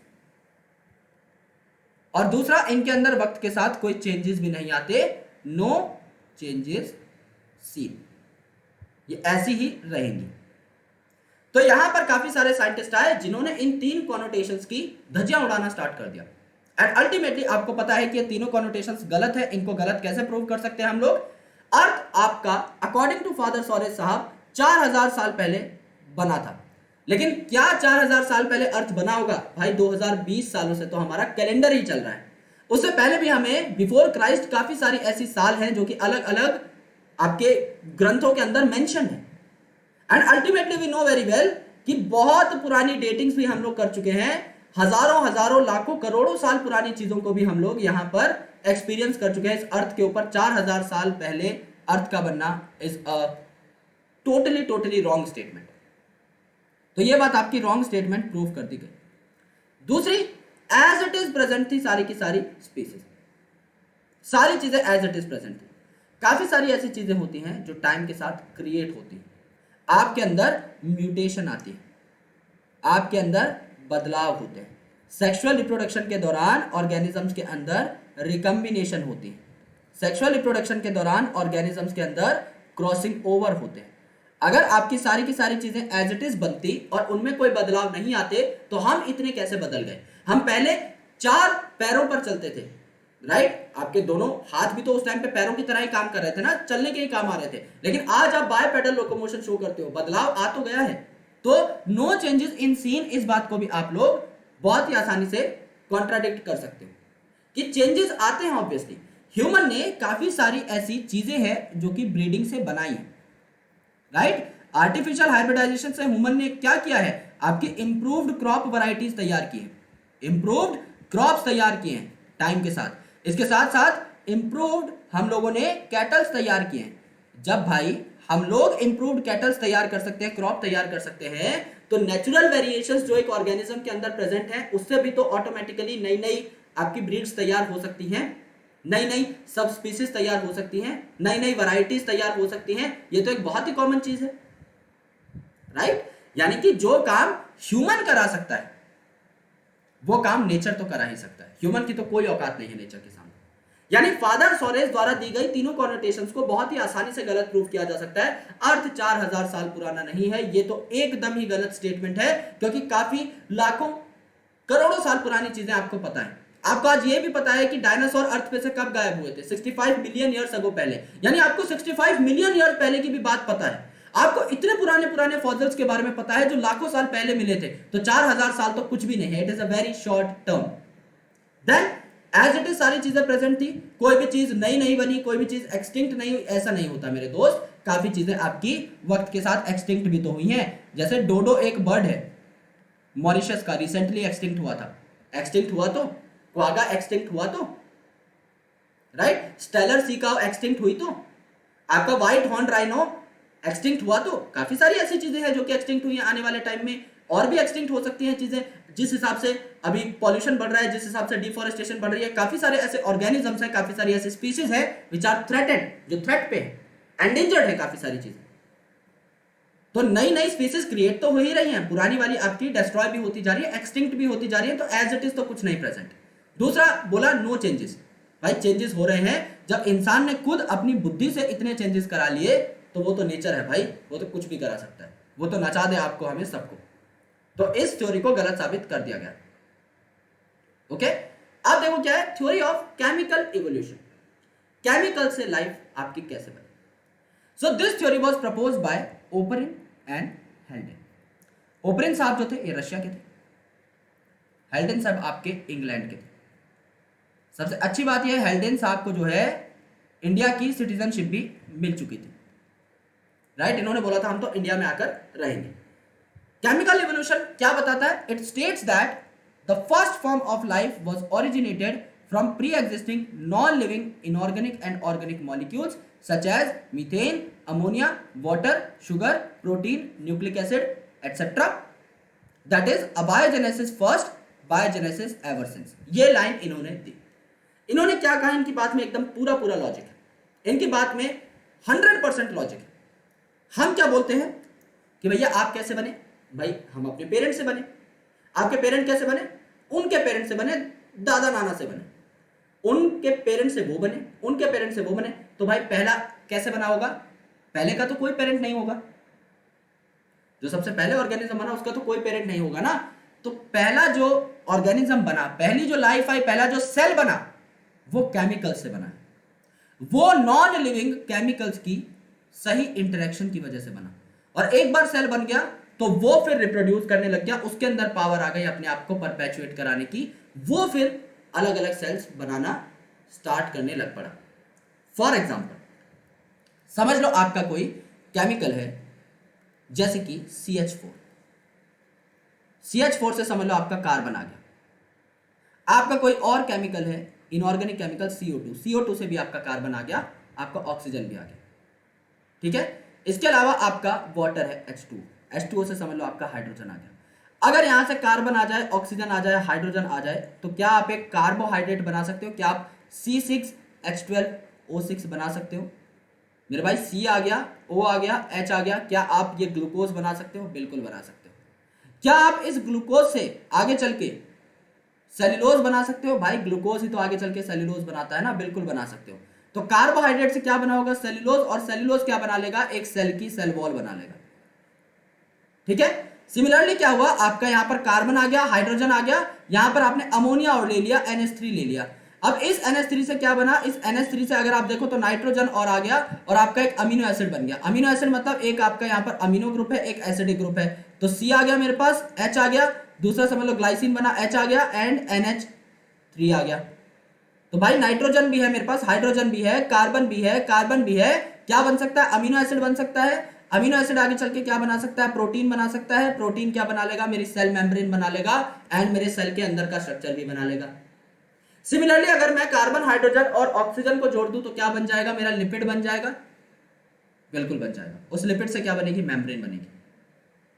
सिमिलरली अगर मैं देखूं कि आपका carbon, hydrogen, oxygen, nitrogen availability से नाइट्रोजनस बेस बना, आगे चल के उसने RNA बना लिया, तो क्या जेनेटिक मटेरियल बन जाएगा? बिल्कुल बन जाएगा। तो जो आपका एक सेल है उसका प्रिमिटिव मॉडल तैयार हो सकता है। आपका पहला जो ऑर्गेनिज्म है उसकी प्रिमिटिव मॉडल की तैयारी की जा सकती है। ये अगर समझ लीजिए आपकी सेल वॉल या सेल मेम्ब्रेन है, तो इसके अंदर प्रोटीन प्रेजेंट हो सकता है, आपका कार्बोहाइड्रेट प्रेजेंट हो सकता है, आपका लिपिड यहां पर प्रेजेंट हो सकता है। इसके अंदर आपका अगर जेनेटिक मटेरियल है लेट्स से RNA, तो ये आपका RNA प्रेजेंट हो सकता है। यहाँ पे खाने पीने के लिए जुगाड़ प्रेजेंट है, यानी आपका कार्बोहाइड्रेट प्रेजेंट हो सकता है। एंड यहाँ पर जो मेन आपकी मैट्रिक्स है, ये मेन मैट्रिक्स कैसी होगी?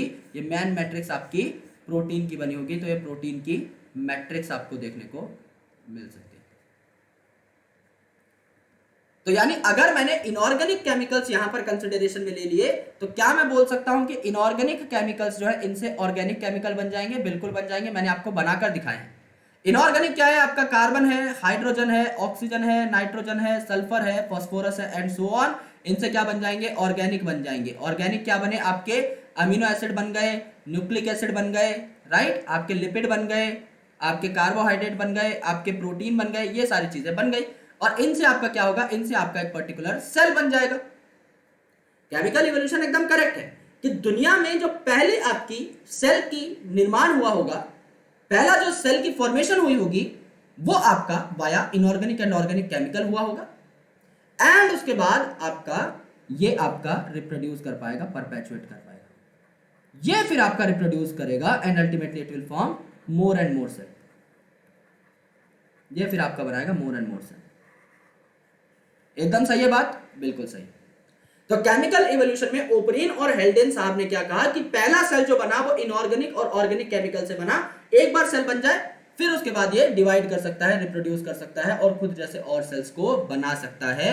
दिस वाज केमिकल इवोल्यूशन, एकदम सही कंसेप्ट यहां पर लगाया गया। अब देखो यार, यहां पर जो अगला एक्सपेरिमेंट है, इसी केमिकल एक्सपेरिमेंट को, इसी केमिकल इवोल्यूशन को प्रूव करने के लिए वो यूरी और मिलर एक्सपेरिमेंट कहलाता है। यहां पर हैरोल्ड यूरी नाम के एक साइंटिस्ट थे और स्टैनली मिलर नाम के एक साइंटिस्ट थे जिन्होंने 1953 में एक एक्सपेरिमेंट कंडक्ट किया to prove the chemical evolution. यानी केमिकल इवोल्यूशन का कंसेप्ट किसने दिया, ओपरिन और हेल्डेन साहब ने, जबकि उसे प्रूव किसने किया, यूरी और मिलर साहब ने। They created similar conditions of primitive earth. पुराने अर्थ पे फ्री ऑक्सीजन नहीं प्रेजेंट था। अगर फ्री ऑक्सीजन नहीं प्रेजेंट था तो रिड्यूसिंग एटमॉस्फेयर प्रेजेंट था on primitive earth. Reducing atmosphere था। रिड्यूसिंग एटमॉस्फेयर, रिड्यूसिंग क्यों था, क्योंकि ऑक्सीडाइजेशन के लिए ऑक्सीजन नहीं था, no oxygen present.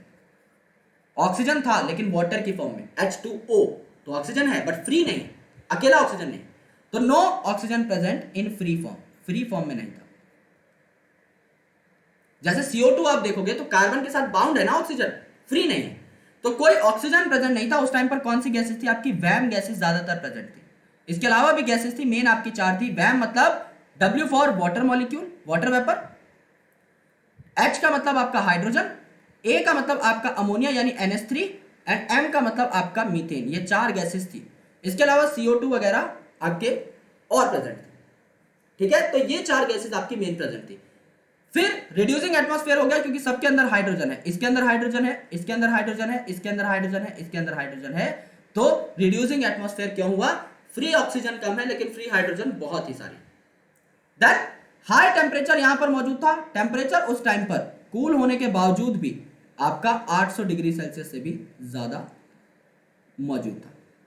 Volcanic storms चलते थे, यानी कि आपके ज्वालामुखी फटते रहते थे। रिड्यूसिंग एटमॉस्फेयर था क्योंकि आपका CH4, NH3, H2O and H2 present थे। तो इन्होंने क्या किया, इन्होंने एक सेटअप बनाया। इस सेटअप में इन्होंने क्या किया, यहां पर आपकी गैसेस भर ली, यहां पर इन्होंने क्या कर लिया, गैसेस को भर लिया। एंड इन गैसेस को भरने के बाद कौन सी गैसेस को भर लिया, आपकी वैम गैसेस को भर लिया, यानी वाटर को भर लिया, हाइड्रोजन को, अमोनिया को, मीथेन को। एंड यहां पर क्योंकि टेम्परेचर की जरूरत थी तो आपने टेम्परेचर हाई दे दिया इलेक्ट्रोड की मदद से। थंडरिंग होती थी, आपकी बिजलियां कड़कती थी पहले, तो इलेक्ट्रोड से सेम आपका एफर्ट जनरेट करने की कोशिश की गई, थंडरिंग वाला।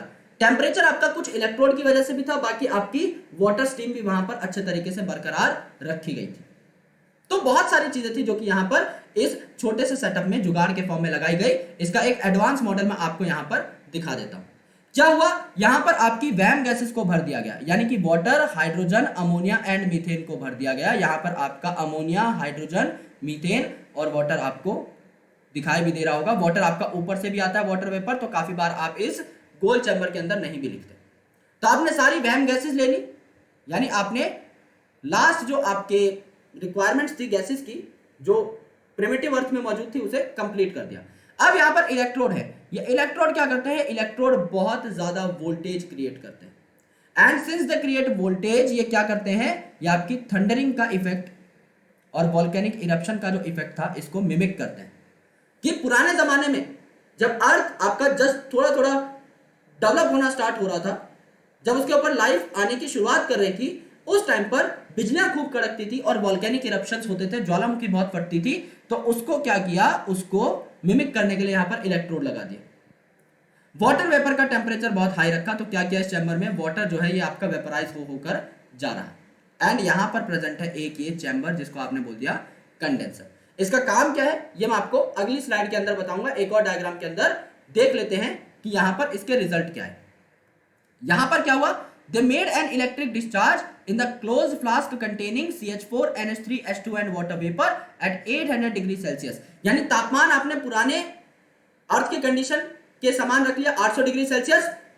थंडरिंग के लिए आपने इलेक्ट्रिक डिस्चार्ज दे दिया, मीथेन अमोनिया सारी की सारी वैम गैसेस आपने भर ली। तो क्या बना, आपने देखा कि क्या क्या बना एज ए रिजल्ट, कुछ अमीनो एसिड्स बने। यानी वो अमीनो एसिड बने जो कि मोनोमर है प्रोटीन के, यानी ये अमीनो एसिड आगे पॉलीमराइज करके प्रोटीन भी बन सकते हैं। यानी हाँ, इनऑर्गेनिक से ऑर्गेनिक बायोमोलिक्यूल बनते हैं, इस बात की पुष्टि हो गई, इस बात की पुष्टि हो गई।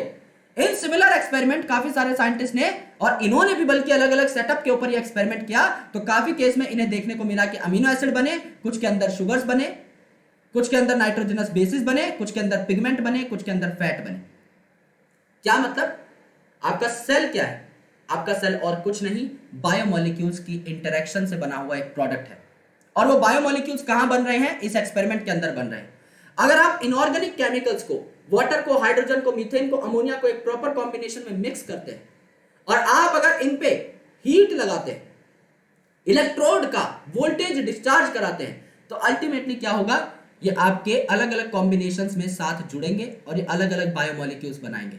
यहां पर नाइट्रोजनस बेसिस बन सकते हैं जो आगे चल के डीएनए आरएनए बना सकते हैं, यहां पर पिगमेंट और फैट बन सकते हैं यानी लिपिड्स बन सकते हैं जो आगे चल के मेम्ब्रेन बना सकते हैं एक सेल की, यहां पर शुगर बन सकती है जो कि आगे चल के मेम्ब्रेन बना सकती है, एनर्जी देने का काम कर सकती है एक सेल को, अमीनो एसिड बन सकते हैं जो आगे चल के प्रोटीन बनाएंगे जो कि आपका एक्टिवली काम कर सकते हैं एक सेल के अंदर, ट्रांसलेशन से बने हुए प्रोटीन किसी भी कैरेक्टर को एक्सप्रेस करते हैं, एज वेल एज ये आपके मेम्ब्रेन को भी बनाते हैं। आपके सेल का ज्यादातर जो कंटेंट है, आपका बेसिक जो ग्राउंड सब्सटेंस है, उसको भी ये प्रोटीन तैयार कर सकते हैं। तो अल्टीमेटली आपकी काफी सारी नई नई अच्छी अच्छी चीजें बन सकती हैं by the combination of variety of inorganic chemicals.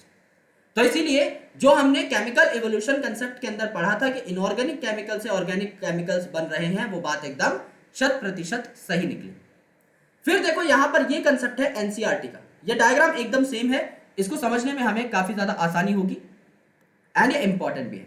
ये चैम्बर है, इस चैम्बर के अंदर मैंने क्या भर ली, वैम गैसेस भर ली, यानी कि इसके अंदर मैंने W यानी water vapour, H that is hydrogen, A that is ammonia and M that is methane, वैम गैसेस मैंने इसके अंदर भर ली। ठीक है, अब मैंने यहां पर इलेक्ट्रोड से इलेक्ट्रिक स्पार्क जनरेट कर दिया, जिससे कि थंडरिंग वाली फीलिंग और वोल्केनिक इरप्शन वाली फीलिंग आ जाएगी। हाई टेम्परेचर के लिए मैंने यहां पर बॉइलिंग वाटर दे दिया। अभी जो बॉइलिंग वाटर है ये यहां से आएगा और यहां पर पहुंचेगा। ये बॉइलिंग वाटर ऊपर से आकर के इन चीजों के साथ इंटरेक्ट करना स्टार्ट कर देता है। जब बॉइलिंग वाटर आ जाएगा यहां पर और ये गैसेस भी आपस में इंटरेक्ट करेंगी, तो नीचे कंडेंसर लगा रहेगा। कंडेंसर का मतलब क्या होता है, कंडेंसर का मतलब चीजों को कंडेंस करने वाला, चीजों को कंडेंस कर देगा। अगर तो ये गैस अगर कोई है तो उसे लिक्विड में कन्वर्ट कर देगा। आपको तो चीजों का एनालिसिस करना है ना, बाद में आपको देखना है कि बना क्या। अगर वो गैस की फॉर्म में प्रेजेंट है कोई भी चीज तो ऊपर ही उड़ती रहेगी। आपने यहां पर कंडेंसर लगा दिया है, यानी आपने यहां पर क्या कर दिया है, टेम्परेचर कम कर दिया है। तो यहां से जो भी गैसेस बनाएंगी एज अ प्रोडक्ट, क्योंकि टेम्परेचर बहुत हाई है, 800 डिग्री सेल्सियस है, यहां पे गैसेस के फॉर्म में ही रहेंगे प्रोडक्ट। जब वो नीचे जाएंगे तो यहां पर टेम्परेचर कम हो जाएगा, एंड जब टेम्परेचर कम होगा तो चीजें कंडेंस हो जाएंगी। कंडेंस हो जाएंगी तो मेरे दोस्त यहां पर आ जाएंगी, जमा हो जाएंगी। ठीक है, तो यहां पर वाटर तो है ही, लिक्विड वाटर, और इसके अंदर वो ऑर्गेनिक कंपाउंड हैं जो कि बने हैं वाया दीज केमिकल रिएक्शंस। तो आपने सबसे पहले क्या लिया, गैसेस ली, वैम गैसेस ली, इसके अंदर आपने स्पार्क जनरेट कराया, अच्छा खासा आपने टेम्परेचर दिया 800 डिग्री सेल्सियस का। वाटर वेपर्स आपके ऊपर से नीचे की साइड आते हुए दिखाई दे रहे हैं, राइट, वाटर वेपर आपके ऊपर से नीचे की साइड आते दिखाई दे रहे हैं। यहां पर आपका रिएक्शन हुआ, तो इस रिएक्शन से क्या हुआ होगा, इस रिएक्शन से कोई ना कोई प्रोडक्ट बना होगा। ये प्रोडक्ट कहां चला जाएगा, ग्रेविटेशन के प्रभाव में नीचे चला जाएगा। यहां पर इन्होंने क्या किया, गर्म वाटर को आउट किया, ठंडे वाटर को इन किया, तो एक कंडेंसर है, कंडेंसर क्या कर देगा, आपके गैस को लिक्विड में कन्वर्ट कर देगा। तो ये चीज आपका प्रोडक्ट जो है लिक्विड में कन्वर्ट हो गया, ये लिक्विड आपका नीचे बैठ जाएगा ग्रेविटेशन के प्रभाव से। तो यहां पर क्योंकि जो वाटर आपने अंदर डाला है ठंडा, उसके अंदर मिक्स हो जाएंगे आपके ऑर्गेनिक कंपाउंड्स। ओके, तो यहां पर आपका वाटर भी है और ऑर्गेनिक कंपाउंड्स भी हैं। इनको आप लोग एनालाइज कर सकते हो कि ये ऑर्गेनिक कंपाउंड क्या है, क्या ये अमीनो एसिड है, क्या ये लिपिड है, क्या ये आपके न्यूक्लिक एसिड है या क्या है। जो भी चीजें बनी वो आपको यहाँ पर पता लग जाएगी। ठीक है, तो ये पूरा का पूरा सेटअप किसने एस्टेब्लिश किया था? स्टैनली साहब ने एंड यूरी साहब ने। ठीक है, तो यहां पर क्या हुआ, आपका एक रिएक्शन बॉक्स है, रिएक्शन चैम्बर है, उसमें आपका एक साइड से पानी आ रहा है, रिएक्शन फिर हुआ अच्छे खासे टेम्परेचर और इलेक्ट्रोड के एनर्जी के प्रभाव में, एंड अल्टीमेटली नीचे आपने कंडेंसर की मदद से जो भी प्रोडक्ट बने उनको कंडेंस कर लिया और उनको एनालाइज कर लिया, और आपको पता लगा कि हाँ भाई अलग अलग चीजें बन सकती है। फिर आपने क्या किया, इनका कंपैरिजन किया, किन चीजों से? मेटेरॉइड से, कि आपके जो एस्टेरॉइड्स हैं और मेटेरॉइड्स हैं, यानी कि जो उल्का पिंड हैं जो किसी और जगह से आए हैं हमारे पास, यानी स्पेस से आए हैं, उनकी जब जांच पड़ताल की गई तो उनमें भी सेम केमिकल्स मिले, same chemicals found as that in Urey Stanley experiment. यानी इससे उन्होंने क्या अंदाजा लगाया कि भाई बाहर स्पेस में भी किसी ना किसी और प्लेनेट के ऊपर सेम प्रकार की रिएक्शंस चल रही हैं। अगर वहां पर भी आपको पिगमेंट मिले, लिपिड मिले, फैटी एसिड्स मिले, अमीनो एसिड मिले, नाइट्रोजनस बेसिस मिले, तो आपको पता लग गया दुनिया में कहीं और भी सेम प्रकार की रिएक्शंस चल रही हैं, वहां पर भी कुछ लाखों करोड़ों साल बाद लाइफ देखने को मिल सकती है। ओके, तो इन्होंने जब कंपैरिजन किया तो इन्होंने सही पाया कि हाँ, अर्थ पे लाइफ केमिकल इवोल्यूशन से आई होगी, ये एक अच्छी संभावना है जिसको कि एक फ्यूचरिस्टिक एक्सपेरिमेंट के तौर पे देखा जा सकता है। The first non cellular form of life originated 3 billion years ago. कहा जाता है non cellular form of life है, यानी पहला जो लिविंग आपका अच्छा बड़ा बायोमोलिक्यूल आया जो अपने आप को रेप्लिकेट कर सकता था, राइट? जैसे कि आरएनए आ चुका है, प्रोटीन्स आ चुके हैं, पॉलीसेकेराइड आ चुके हैं, तो ये बार बार बनने लगे। वो 3 बिलियन ईयर्स अगो पहले आपको देखने को मिला। लेकिन पहला जो सेलुलर फॉर्म आया, पहला जो कंप्लीट सेल बनाना इन सब चीजों की एग्रीगेशन से, ये आपका 2000 मिलियन साल से पहले नहीं आया होगा, यानी कि कम से कम 2 बिलियन साल पहले आपका पहला सेल आया होगा ओवरऑल अगर देखा जाए तो। और ये यूनिसेलुलर चीज होगी, पक्की बात है, क्योंकि आपके बायोमोलिक्यूल्स अटैच होकर के पहली बार में एक मल्टी सेलुलर चीज तो क्रिएट कर नहीं पाएंगे, तो यूनिसेलुलर ही आपका पहला ऑर्गेनिज्म रहा होगा। और सिंस आपकी फ्री ऑक्सीजन नहीं थी तो ये आपका एनारोब भी रहा होगा, that is also a very good surety, ये आपका एनारोब भी रहा होगा। एंड आपका आरएनए यहाँ पर बना है, जाहिर सी बात है, कोई न्यूक्लियर एनवेलप भी यहाँ पर नहीं था, तो ये आपका प्रोकैरियोट भी रहा होगा। उसके बाद यूकैरियोटिक ऑर्गेनिजम्स डेवलप हुए होंगे। तो ये यूनिसेलुलर है, एनारोबिक है, प्रोकैरियोटिक रहा हुआ होगा, that is a surety, that is a possibility. तो पहली नॉन सेलुलर लाइफ फॉर्म जो आई, बड़े बड़े बिग मैक्रो मॉलिक्यूल, जो जायंट मॉलिक्यूल्स आए, पॉलीसैकेराइड, पॉली अमीनो एसिड, यानी कि जिसको प्रोटीन भी कहते हैं आप लोग, न्यूक्लिक एसिड, ये सारी चीजें आपकी non cellular form of life है जो 3 बिलियन ईयर्स अगो पहले देखने को मिली। पहला सेल आपका 2 बिलियन ईयर्स अगो से पहले नहीं देखने को मिला होगा, दैट इज कंफर्म्ड। तो 20 बिलियन ईयर्स अगो पहले universe was formed, 4.5 billion years ago पहले आपकी अर्थ की फॉर्मेशन हुई थी। उसके 500 मिलियन साल बाद, यानी कि अराउंड 4 बिलियन ईयर्स अगो पहले लाइफ की शुरुआत हो चुकी थी, यानी लाइफ के जो प्रोसेसेस थे ये चालू हो चुके थे। लेकिन पहली जो non cellular form of life I, इसको बनने में क्या लगा, 4 बिलियन ईयर्स अगो पहले लाइफ की शुरुआत होना स्टार्ट हो चुकी थी, और 3 बिलियन ईयर्स अगो पहले आपके जाइंट मैक्रोमोलिक्यूल बने, यानी मैक्रोमोलिक्यूल्स बनने में 1 बिलियन साल लग गए, 1 अरब साल लग गए, 100 करोड़ साल लग गए सिर्फ मैक्रोमोलिक्यूल्स तैयार होने में।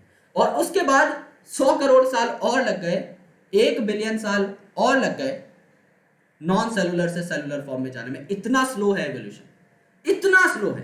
एंड हम लोग सिर्फ एक चैप्टर पढ़ते हैं, 3-3.5 घंटे में पूरी कहानी को जान लेते हैं। एविडेंसेस फॉर इवोल्यूशन, इवोल्यूशन हुआ तो कैसे? पैलेंटोलॉजिकल एविडेंसेस, पैलेंटोलॉजिकल मतलब फॉसिल बेस्ड एविडेंसेस, जिसके हमारे पास सबूत हो। जो पीछे आपको स्क्रीन में दिखाई दे रहा है, that is also fossil. Fossil क्या होता है? Dead remain of a particular organism. जैसे समझ लीजिए कोई ह्यूमन है, अगर उसकी डेथ हो गई, अगर आप उसे बरी कर देते हैं लैंड के अंदर, तो अल्टीमेटली उसकी बॉडी के सारे पार्ट जो है धीरे धीरे बैक्टीरियल डिग्रेडेशन से खा लिए जाते हैं, लेकिन उसकी बॉडी के कुछ पार्ट जो है इंटैक्ट रहते हैं for thousands of year, for lakh of years. जैसे कि उसकी हड्डियां जो है काफी लंबे टाइम तक वैसी की वैसी रह सकती है। जॉज जो है, टीथ जो है, आपको स्केलेटल सिस्टम मतलब अच्छा खासा देखने को मिल सकता है। और काफी सारे ऐसे पुराने रिचुअल्स हैं जिनमें एक इंडिविजुअल की जब डेथ हो जाती थी तो उसे रेजिन में लपेट दिया जाता था। जैसे आपने द मम्मी पिक्चर देखी होगी, तो रेजिन में अच्छे से डेड बॉडी को लपेटा जाता था एंड अल्टीमेटली उसको कवर किया जाता था पट्टी वट्टी से, एंड तब जाकर के उनको ताबूत में या किसी कब्र के अंदर रखते थे। तो उनके अंदर तो बाकी काफी सारे ऑर्गेनिजम्स के ऑर्गन वो भी इंटैक्ट रहते थे, क्योंकि वो ऑक्सीजन के कांटेक्ट में नहीं आ रहे हैं ना, आपने उनके ऊपर रेजिन लपेट दी है, राइट। आपने उनके ऊपर एक लिक्विड सा डाल दिया है जो कि आगे चल के सॉलिडिफाई हो जाता है। तो अल्टीमेटली ऑक्सीजन से कांटेक्ट टूट गया तो बैक्टीरियल डिग्रेडेशन का कोई सवाल पैदा नहीं होता। काफी सालों बाद तक भी अलग अलग इंडिविजुअल्स के, अलग अलग ऑर्गेनिजम्स के बॉडी को अगर आप नोटिस करो तो उनके ऑर्गन्स भी इंटैक्ट मिल सकते हैं, जिसके ऊपर आप रिसर्च कर सकते हो। Morphological and anatomical evidence. Morphology मतलब एक्सटर्नल अपीयरेंस, एनाटॉमिकल मतलब, एनाटॉमी मतलब इंटरनल स्ट्रक्चर्स। तो अलग अलग ऑर्गेनिज्म कि आउटर ऑर्गेनाइजेशन और इनर ऑर्गेनाइजेशन में कितनी सिमिलैरिटीज, कितने डिफरेंसेस है, ये हमें नोट करना है। बायोकेमिकल एविडेंसेस, किसी इंडिविजुअल के अंदर पाए जाने वाले केमिकल्स किसी और इंडिविजुअल के अंदर पाए जाने वाले केमिकल से कितने समान या कितने डिफरेंट है, ये हमें देखना है। Evidences for evolution by natural selection. Darwin साहब की एक बात मैंने आपको बता दी थी कि जो एक गिवन सेट ऑफ कंडीशन में बढ़िया रिप्रोड्यूस करेगा, यानी जो फिट है, according to Darwin what was fitness, only and only reproductive fitness. जो ज्यादा रिप्रोड्यूस कर पाएगा एक गिवन सेट ऑफ कंडीशन में, उसको नेचर फेवर करेगा, उसकी पीठ थपथपाएगा और उसको अपने आप को डिफाइन करने का, अपने आप को जिंदा रखने का बहुत बेहतर तरीके से मौका देगा। उसकी स्पीसीज को डैमेज नहीं होने देगा नेचर। लेकिन जो नखरेबाज होगा वो आपका गायब हो जाएगा इस नेचर से। सबसे पहले बात करते हैं about paleontological evidence, and paleontological evidences stands for the fossil based evidences. तो पैलेंटोलॉजी क्या है? The study of fossil. यानी फॉसिल क्या है? They are the hard parts of life forms found in rock और द अर्थ क्रस्ट। तो ये dead remains कहलाते हैं। कोई ऑर्गेनिज्म है, उसकी बॉडी के डेड पार्ट जो बच गए हैं उनकी आप स्टडी कर सकते हो। जैसे कोई डायनासोर अगर मरा होगा, कोई डायनासोर मरा होगा तो ये चांसेस हैं कि उसका स्केलेटन हमें अर्थ के नीचे मिल जाएगा। किस वक्त में मिल जाएगा? उस वक्त पे जब डायनासोर इस धरती पे रहा होगा। धीरे धीरे हम लोग क्या कर रहे हैं? डिपोजिशन बना रहे हैं अर्थ के ऊपर। आज से 1 लाख साल पहले जो ऑर्गेनिजम्स थे ना, वो बहुत नीचे रहते थे इस अर्थ में। इसीलिए हम क्या कहते हैं कि जब हम अलग अलग जगह की खुदाई करते हैं ना, तो हमें क्या मिल जाती है? काफी सभ्यताएं भी मिल जाती हैं। हम क्या बोलते हैं? इस जगह पर खुदाई करी, ये पर्टिकुलर चीज मिली। तो अब कोई इतना डीप, कोई 20 मीटर, 100 मीटर, 1000 मीटर नीचे गाड़ के तो नहीं आया किसी चीज को। उस टाइम पर लोग रहते थे, पर वो नीचे रहते थे। आज से अगर आप 1 लाख साल बाद बात करेंगे तो आने वाले इंडिविजुअल जो है वो हमारे भी ऊपर रहेंगे। वो जब खुदाई करेंगे तो उन्हें हमारे फॉसिल मिलेंगे कि अच्छा यहां पर इंसान रहा करते थे। ओके, तो जब आप अगर बात करोगे ऐसे इंडिविजुअल्स की जो 1 लाख साल पहले अर्थ पे रहते थे, तो उनके फॉसिल आपको नीचे मिलेंगे। वो जब मरे होंगे तो उनकी बॉडीज वहां पर ऑटोमेटिकली छूट गई होंगी एंड उनकी बॉडी के कुछ पार्ट्स बचे होंगे। तो जब आप नीचे खुदाई करते हो तो आप अल्टीमेटली उनके उन पार्ट्स को निकाल सकते हो खुदाई के दौरान। वो सेडिमेंट जब बनता है, अर्थ सेडिमेंट, तो उसके अंदर फिक्स हो जाते हैं वो पार्ट्स। जब आप खुदाई करोगे तो आपको बॉडी के अलग अलग पार्ट्स, बॉडी के अलग अलग सेगमेंट्स मिल सकते हैं। आप उनकी कार्बन डेटिंग कर सकते हो, अलग अलग डेटिंग कर सकते हो, यूरेनियम डेटिंग कर सकते हो। अल्टीमेटली यू विल फाइंड कि उनकी एज क्या है, उस पर्टिकुलर फॉसिल की एज क्या है, कितने साल पुराना आपका फॉसिल है। फिर आपका और नया दौर आया तो वो लोग और ऊपर रहने लगे, तो अर्थ के उस सेडिमेंट पर उन ऑर्गेनिजम्स की लाशें मिलेंगी जो उस पर्टिकुलर टाइम पर अर्थ पे रहे होंगे। देन और ऊपर और ऊपर, और अभी रिसेंटली हम लोग सबसे ऊपर रहते हैं, राइट। हम लोग धरती पे चलते हैं, हमारे ऊपर क्या है? एटमॉस्फेयर है। लेकिन हमारे नीचे क्या है? वो सारे इंडिविजुअल्स हैं जो आज से पहले अर्थ के ऊपर रहे होंगे। तो fossil are written documents of evolution. Fossil को क्या कहा जाता है? Written documents of evolution. जब आपके ऊपर कोई भी केस कर देता है कि भाई ये मेरी जमीन है, आपकी जमीन हड़पने के लिए, तो आप बोलते हो भाई मेरे पास जमीन के कागज है, it is legal. Similarly fossil क्या है? एक प्रमाण है, एक ऐसा प्रूफ है जिसको आप झुटला नहीं सकते। तो फॉसिल क्या है? फॉसिल एक डॉक्यूमेंट की तरह है इवोल्यूशन के लिए, जिसको आप बकायदा टेस्ट कर सकते हो, आप बकायदा डेटिंग कर सकते हो फॉसिल की, एंड आप बता सकते हो कि कोई फॉसिल कितना पुराना है। तो पैलेंटोलॉजिकल एविडेंसेस सबसे ज्यादा सिग्निफिकेंट माने जाते हैं। आप अगर यहां पर देखो कि आप फाइलोजेनी भी पता लगा सकते हो, जैसे कि इवोल्यूशनरी हिस्ट्री और रेस हिस्ट्री आप लोग यहां पर पता लगा सकते हो, जैसे कि हॉर्स इवोल्यूशन, कि एक पर्टिकुलर हॉर्स अपने से पहले पाए जाने वाले हॉर्सेस से कितना अलग रहा होगा। अब नीचे आप देखो, सबसे पुराना जो हॉर्स था ये क्या है आपका, इयोहिप्पस है। इयोहिप्पस आपका 60 मिलियन साल पहले अर्थ पे मिलता था। 60 मिलियन साल पहले मतलब बहुत पहले, तो अल्टीमेटली सबसे नीचे पाया जाएगा 60 मिलियन साल पहले। तो 60 मिलियन साल पहले इयोहिप्पस यहां पर पाए गए, उनकी डेथ हो गई तो उनकी बॉडी यहां पर मिल जाएगी। ये सारे यहां पर डेड होने के बाद प्रेजेंट रहे तो इयोहिप्पस आपको मिल जाएंगे इस अर्थ सेडिमेंट में। फिर इनके बाद काफी सारे और ऑर्गेनिज्म आए, आपके समझ लो 50 मिलियन साल पहले, तो काफी रीसेंट टाइम है ये। उसके बाद इससे भी नया टाइम जो है वो है आपका 40 मिलियन साल पहले। आप धीरे धीरे जीरो की तरफ बढ़ रहे हो ना, 40 मिलियन साल पहले। अब यहां पर देखो 40 मिलियन साल पहले आपको क्या मिला, मीजोहिप्पस। तो यहां पर आपको किसकी बॉडी मिलेगी, यहां पर आपको मीजोहिप्पस की बॉडी मिलेगी। फिर इसके ऊपर जो और टाइम है वो है आपका 30 मिलियन ईयर्स अगो। तो 30 मिलियन ईयर्स अगो यहां पर आपको जो फॉसिल मिलेगा वो किसका मिलेगा, वो आपको मिलेगा मैरीचिप्पस का। ये आपको मिलेगा मैरीचिप्पस का। सिमिलरली इससे ऊपर आपका और आया 20 मिलियन ईयर्स अगो। फिर 20 मिलियन ईयर्स अगो में हॉर्स का कोई बहुत खासा तगड़ा आपको एविडेंस नहीं मिला। 10 मिलियन ईयर्स अगो अगर पहले आप देखेंगे, राइट, तो 20 मिलियन ईयर्स अगो यहां पर मेंशन कर देते हैं। 10 मिलियन ईयर्स अगो अगर आप देखेंगे तो आपको मिलेगा प्लियोहिप्पस, आपको मिलेगा प्लियोहिप्पस। और यहां पर अगर आप देखेंगे मॉडर्न हॉर्स, तो 1 मिलियन साल पहले से लेके अभी तक आपको इसके बीच में क्या मिलेगा, आपको मॉडर्न हॉर्स मिलेगा।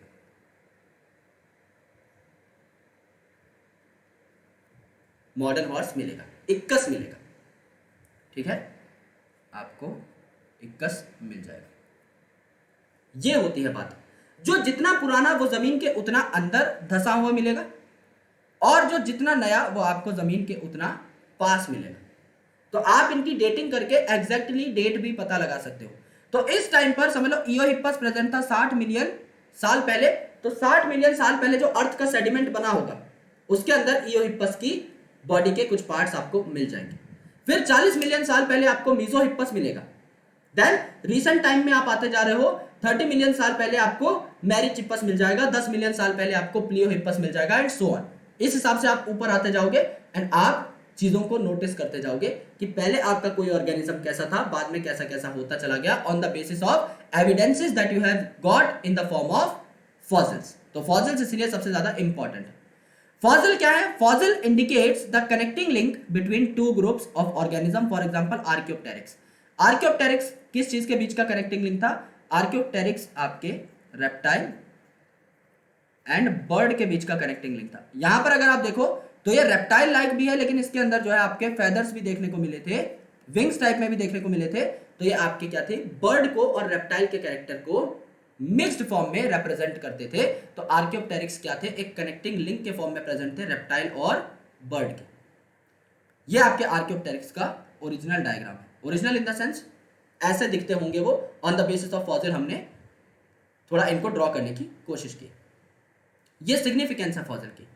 टायरानोसोरस रेक्स जो कि बहुत बड़ा था साइज में, they have given an idea about the form and structure of extinct animal. अगर समझ लो आपको इस टायरानोसोरस रेक्स का स्केलेटल मिल चुका है, तो स्केलेटल के ऊपर आप पतली सी स्किन की लेयर लगा करके एक आइडिया लगा सकते हैं कि डायनासोर कितना बड़ा रहा होगा या डायनासोर की शेप कैसी रही होगी।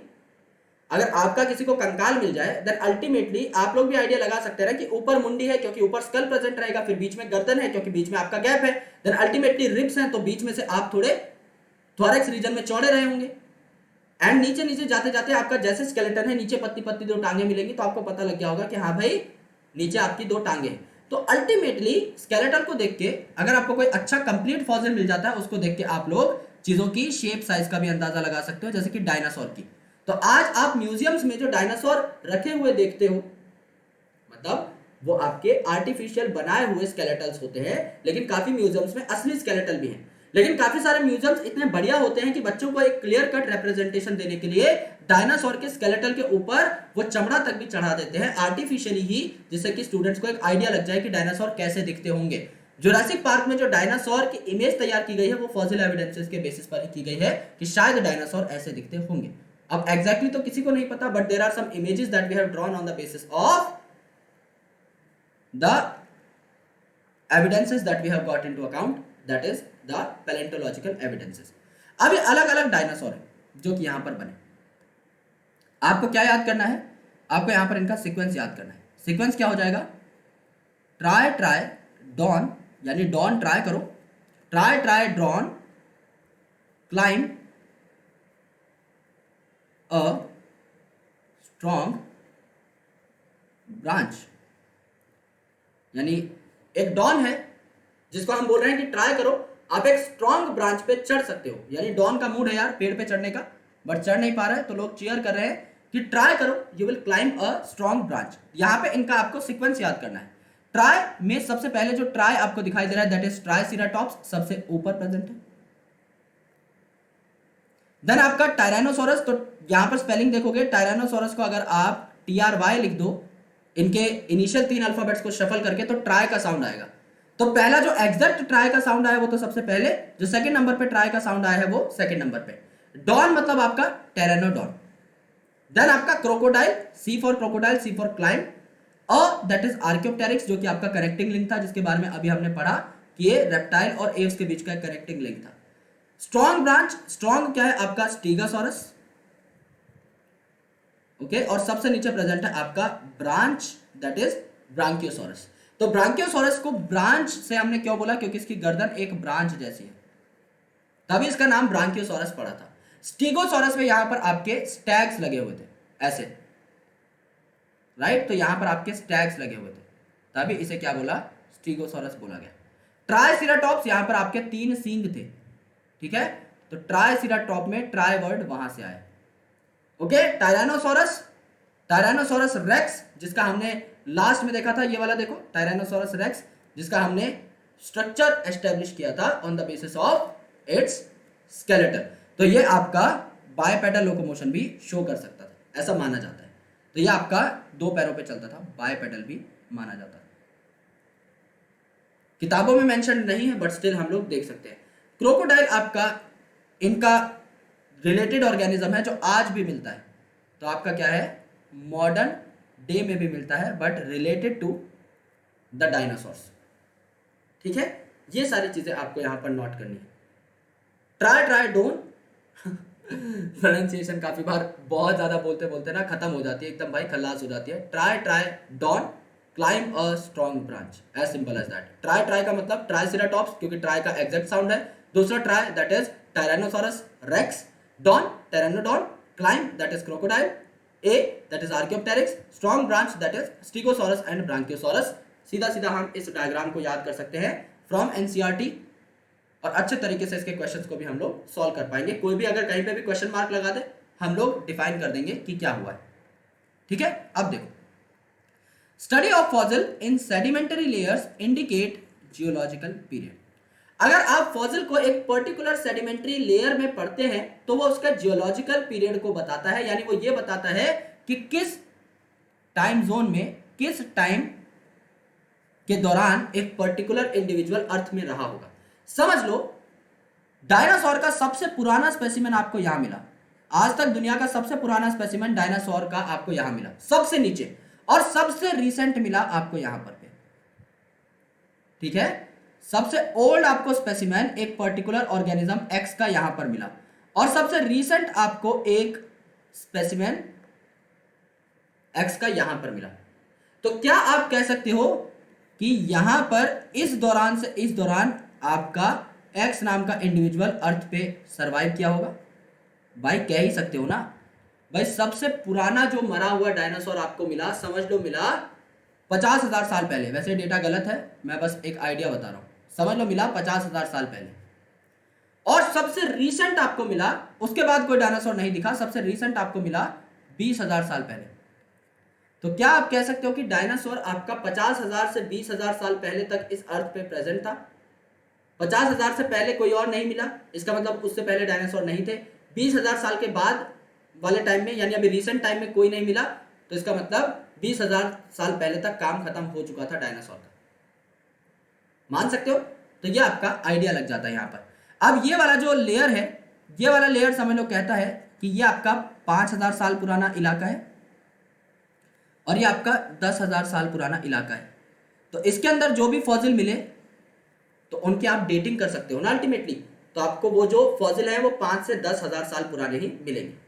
जितना आप डीप जाते जाओगे उतने पुराने फॉसिल, जितना आप ऊपर रहते जाओगे उतने आपको नए फॉसिल मिलेंगे। यानी जितने आप नए रहोगे वहां पर आपको रीसेंट स्पेसिमेन मिलेंगे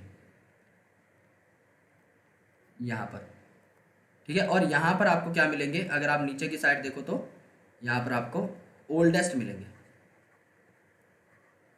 ओल्डेस्ट मिलेंगे। ओल्डेस्ट और रीसेंट आपको यहां पर चेक करना है। बेसिक भी है, नॉर्मल सी बात है। आप सबसे रीसेंट हो, आप सबसे टॉप पे रहते हो, आप नीचे खुदाई करोगे तब आपको पुराने मिलेंगे, सिंपल सी ये बात है। This shows that life forms varied over time. जब आप जमीन की खुदाई करोगे और नीचे जाकर के अलग अलग फॉसिल को देखोगे, नोटिस करोगे, तो आपको पता लगेगा लाइफ फॉर्म्स कभी भी कांस्टेंट नहीं रही। आप 10,000 साल के जोन में जाकर के खुदाई करोगे, आपको पता लगेगा उस टाइम पे अलग ऑर्गेनिजम्स की आपको हड्डियां मिल रही हैं। आप 50,000 साल वाले जोन में जाकर के खुदाई करोगे, आपको पता लगेगा वहां पे अलग इंडिविजुअल्स की हड्डियां मिल रही हैं। और अगर आप 1,00,000 साल वाले नीचे जोन में जाओगे तो आपको अलग ही ऑर्गेनिजम्स मिलेंगे। तो लाइफ फॉर्म्स जो है हमेशा वेरिएबल रही। Some life forms are restricted to certain geological time span. जैसा मैंने आपको बताया, एक पर्टिकुलर टाइम स्पैन में कुछ ऑर्गेनिजम्स रेस्ट्रिक्टेड रहे। जैसे डायनासोर इस टाइम पर समझ लो ओरिजिनेट हुआ, इस टाइम के बाद कोई एविडेंस मिला नहीं, यानी इस टाइम पर एक्सटिंक्ट हो गया होगा। तो इस टाइम से इस टाइम तक अर्थ पे ये सरवाइव किया है, यही हमने बोला था, यही बात ऊपर थ्योरी के अंदर भी बोली गई। एम्ब्रियोलॉजिकल एविडेंसेस, यानी अब हम एम्ब्रियोज को कंपेयर करेंगे। एम्ब्रियोज क्या होते हैं? जब आपका male gamete that is sperm is fuse with the female gamete that is ovum, तो ये क्या बनाता है? एक डिप्लॉयड सेल बनाता है, जिसको आप प्यार से क्या कहते हैं? इस डिप्लॉयड सेल को आप प्यार से जाइगोट बोलते हैं। ये जाइगोट आपका आगे चल के और ज्यादा डेवलप करने लग जाता है, डिवाइड डिफरेंशिएट करने लग जाता है, ultimately it forms the embryo. Embryo ये बना लेता है, ठीक है। एंड अल्टीमेटली ये एक बेबी बना लेता है, जो कि डिलीवर कर दिया जाता है, पार्चुरेशन के थ्रू बाहर निकाल दिया जाता है पार्चुरेशन फेज के बाद, एंड वो एक नॉर्मल इंडिविजुअल की तरह ग्रो करने लग पड़ता है। Embryological support for evolution was also proposed by Ernst Haeckel. Haeckel साहब ने यहां पर क्या किया? एम्ब्रियोलॉजिकल सपोर्ट को एज एन एविडेंस माना, based upon his observation of certain features during embryonic stage common to all vertebrate. जितने भी वर्टिब्रेट थे ना, जैसे कि आपकी पाइसिस है यानी कि मछलियां, आपका एम्फीबियन है, आपके रेप्टाइल है, आपके एव्स है, आपके मैमल्स हैं, यानी परम के अंदर जब आपने कंपेयर किया, यानी Pisces, amphibians, reptiles, Aves, mammal, जब इनके सब के एम्ब्रियोज को आपने कंपेयर किया तो आपको क्या पता लगा कि that there are certain features during embryonic stage जो एब्सेंट होते हैं अडल्ट के अंदर। यानी ऐसे कुछ फीचर हैं जो आप सब के एम्ब्रियो में प्रेजेंट है, मेरे एम्ब्रियो के अंदर भी, आपके एम्ब्रियो के अंदर भी, एक फिश के अंदर भी, एक बर्ड के अंदर भी। तो एम्ब्रियो में कुछ ऐसे कैरेक्टरिस्टिक्स थे जो जब आप अडल्ट हो जाओगे उस टाइम पर गायब हो जाएंगे। For example, embryos of all vertebrates including humans develop a row of vestigial gill slits just behind the head. Head के पीछे क्या प्रेजेंट थी? Vestigial gill slits present. क्योंकि आप अगर देखोगे दोस्त, तो हमने कॉर्डेट्स की 4 प्रॉपर्टीज के बारे में पढ़ा था या 5 प्रॉपर्टीज के बारे में पढ़ा था। नोटोकॉर्ड होगा, डोर्सल हॉलो नर्व कॉर्ड की प्रेजेंस होगी, फेरेंजियल गिल स्लिट्स होंगी जो यहां पर एग्जांपल में ले रखी है, पोस्ट एनल टेल होगी, एंड अल्टीमेटली आपका हार्ट जो है वो वेंट्रल साइड में होगा। यहां पर क्या बोल रखा है? जो आपकी फेरेंजियल गिल स्लिट्स हैं ये आपकी पाई जाती हैं हर एम्ब्रियो के अंदर, लेकिन आप अगर देखेंगे तो ये फंक्शनल होती हैं किसके अंदर? सिर्फ फिश के अंदर, क्योंकि सिर्फ फिश ही पानी में रहती है। आपके अंदर तो गिल स्लिट्स का कोई काम नहीं है, आपके अंदर तो लंग्स प्रेजेंट है। And not found in any other adult vertebrate.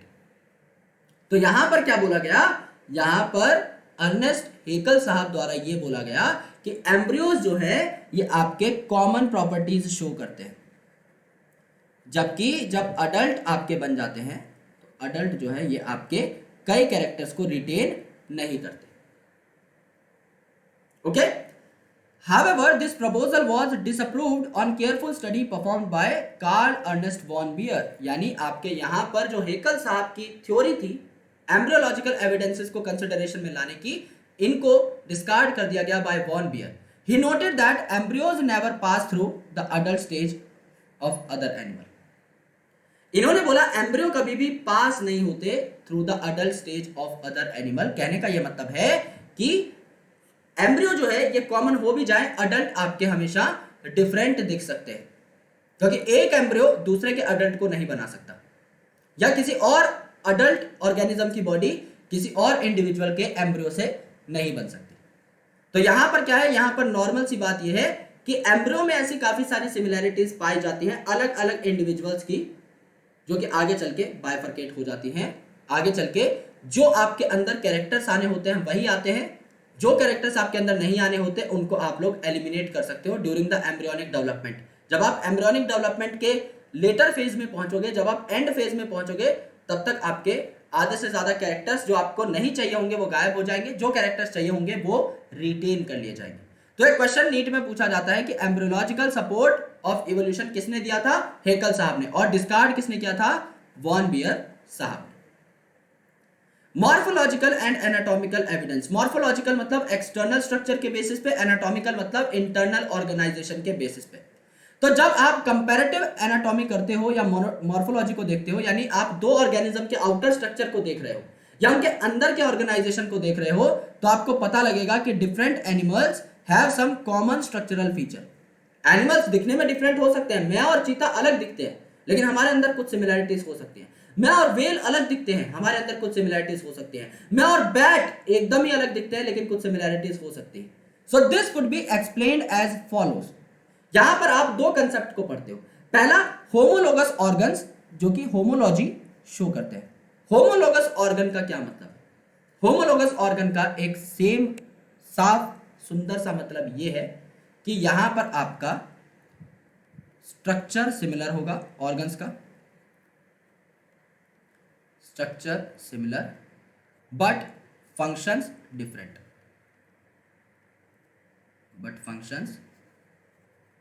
Different होंगे। यानी काफी स्ट्रक्चर ऐसे होंगे मेरे अंदर और किसी और एनिमल के अंदर जिसका स्ट्रक्चर सिमिलर होगा लेकिन फंक्शंस अलग होंगे। So homologous organs are the organs which are fundamentally similar, यानी दिखने में, ऑर्गेनाइजेशन में एकदम सिमिलर है, एंड ओरिजिन भी आपका सिमिलर है, but adapted for different function. यानी हम सेम एंसेस्टर से बने थे, हम सबके अंदर ऑर्गन्स एकदम सेम दिए गए थे, लेकिन किसी को उस ऑर्गन से चलना अच्छा लगा, किसी को उस ऑर्गन से भागना अच्छा लगा, किसी को उस ऑर्गन से तैरना अच्छा लगा, किसी को उस ऑर्गन से उड़ना अच्छा लगा। तो आपका सेम ऑर्गन अलग अलग इंडिविजुअल्स के अंदर डिफरेंशिएट हो गया। This is called as homology. तो आप होमोलोगस ऑर्गन्स की जब बात करते हो तो आप कॉमन एंसेस्ट्री की बात करते हो। Homology indicates common ancestry. कैसे? आपका एक कैपिटल ए था, ये कैपिटल ए आगे चल के क्या बन गया, एक कैपिटल ए आगे चल के बन गया ए डैश, या एक कैपिटल ए आगे चल के क्या बन गया, ए स्टार, या एक कैपिटल ए आगे चल के क्या बन गया, आपका कर्सिव वाला ए बन गया, या ए आगे चल के क्या बन गया, छोटा ए बन गया, डिपेंडिंग अपॉन इसकी रिक्वायरमेंट, किसको करना क्या है। तो आपका सेम है, एंसेस्टर सेम है, एंसेस्टर सेम था, लेकिन इसने अलग अलग ऑर्गेनिजम्स बना लिए, अलग अलग इंडिविजुअल्स बना लिए, depending on what, depending on कि उसकी जरूरतें क्या है, राइट? यानी अडेप्टेशन करी है इसने। फॉर एग्जांपल, वेल के जो फ्लिपर है, बैट की जो विंग है, चीता का जो फीट है और ह्यूमन का जो हाथ है, ये सारे होमोलोगस ऑर्गन है, और ये एग्जांपल पूछा भी जाता है नीट में। All these perform different function but are constructed on the same plan. Different functions ये करते हैं। जैसे इंसान के अगर आप हाथ को देखो तो वो किस काम आ रहा है, मेरा हाथ अभी लिखने के काम आ रहा है, तुम्हारा नोट्स लिखने के काम आ रहा है, हम लिखने का काम कर रहे हैं, लेट से। चीता का हाथ किस काम आता है? भागने के काम आता है, और दोनों पैर भी भागने के काम आते हैं। व्हेल के जो फ्लिपर्स हैं वो तैरने के काम आते हैं, स्विमिंग के काम आते हैं, और बैट के जो हाथ हैं वो उड़ने के काम आते हैं। तो homology can be seen in skeleton, they have humerus, humerus है मेन हड्डी, ये सब के अंदर पाई जाएगी। यहां पर अगर आप देखेंगे, ह्यूमरस सबके अंदर पाई जाएगी, ह्यूमरस है आपकी। फिर क्या है? फिर आपका रेडियस है, उलना है, ठीक है। फिर आपका रेडियस है, उलना है, रेडियस उलना सब में देखने को मिला, राइट। आपका रेडियस ये वाला, उलना ये वाला, रेडियस ये वाला, उलना ये वाला, एंड सो ऑन, सब में देखने को मिला, सब में देखने को मिला। देन इसके बाद आपके कार्पल्स हैं, मेटाकार्पल्स हैं, फेलेंजेस हैं। यानी कार्पल्स है आपकी कलाई की हड्डियां, मेटाकार्पल्स है आपके पाम की हड्डियां, एंड फेलेंजेस है आपकी उंगलियां। ये सारे देखने को मिले सबके अंदर। पंगा क्या है कि ओरिजिन सेम है, ओरिजिन एंड स्ट्रक्चर अगर आप देखोगे तो सेम है, लेकिन फंक्शन अगर आप देखोगे तो डिफरेंट है। मैन क्या करता है? राइट करता है, ओके, या फिर किसी चीज को पकड़ता है, खाना खाता है, हजार काम करता है। चीता क्या करता है? दौड़ता है, ठीक है, रन करता है। व्हेल क्या करती है? स्विम करती है। बैट क्या करता है? उड़ जाता है, फ्लाई करता है। तो अलग अलग यहां पर केसेस देखने को मिले। और क्या देखने को मिलता है यहां पर? हार्ट अगर आप देखोगे, या ब्रेन अगर आप देखोगे, या एक्सक्रीटरी सिस्टम देखोगे, तो भी आपको अलग अलग इंडिविजुअल्स के अंदर डिफरेंटली देखने को मिल सकते हैं। अब हार्ट तो आपका ओरिजिन तो सेम है, स्ट्रक्चर भी सेम है, आपका कार्डियक मसल का बना रहेगा, लेकिन किसी के अंदर 2 चैम्बर का होता है, उसे उतने की जरूरत है, अडेप्ट ही नहीं करना चाहता वो।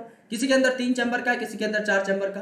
ब्रेन है आपका सेम सेल्स की बनी हुई न्यूरॉन्स के अंदर, किसी के अंदर थोड़ी लेस डेवलप्ड है, किसी के अंदर मोर डेवलप्ड है। तो heart and brain of vertebrates जो है ये भी यहां पर लिए जाते हैं एंड टू एंड अकाउंट। ये भी आपके बहुत अच्छे एग्जांपल्स माने जाते हैं। तो आपके फ्लिपर हो गए, व्हेल के, बैट के विंग्स हो गए, चीता के हाथ हो गए, आपके हाथ हो गए, सारे होमोलोगस ऑर्गन हैं। वर्टिब्रेट्स के हार्ट और ब्रेन भी होमोलोगस ऑर्गन है। प्लांट की अगर आप बात करें तो थॉर्न्स अगर आप देखते हैं, बोगनविलिया के थॉर्न कहां प्रेजेंट थे? आपकी स्टेम मॉडिफिकेशन आपने पढ़ी थी, morphology of flowering plant 5th chapter of 11th class. Thorns किस में प्रेजेंट थे? सिट्रस और बोगनविलिया में प्रेजेंट थे।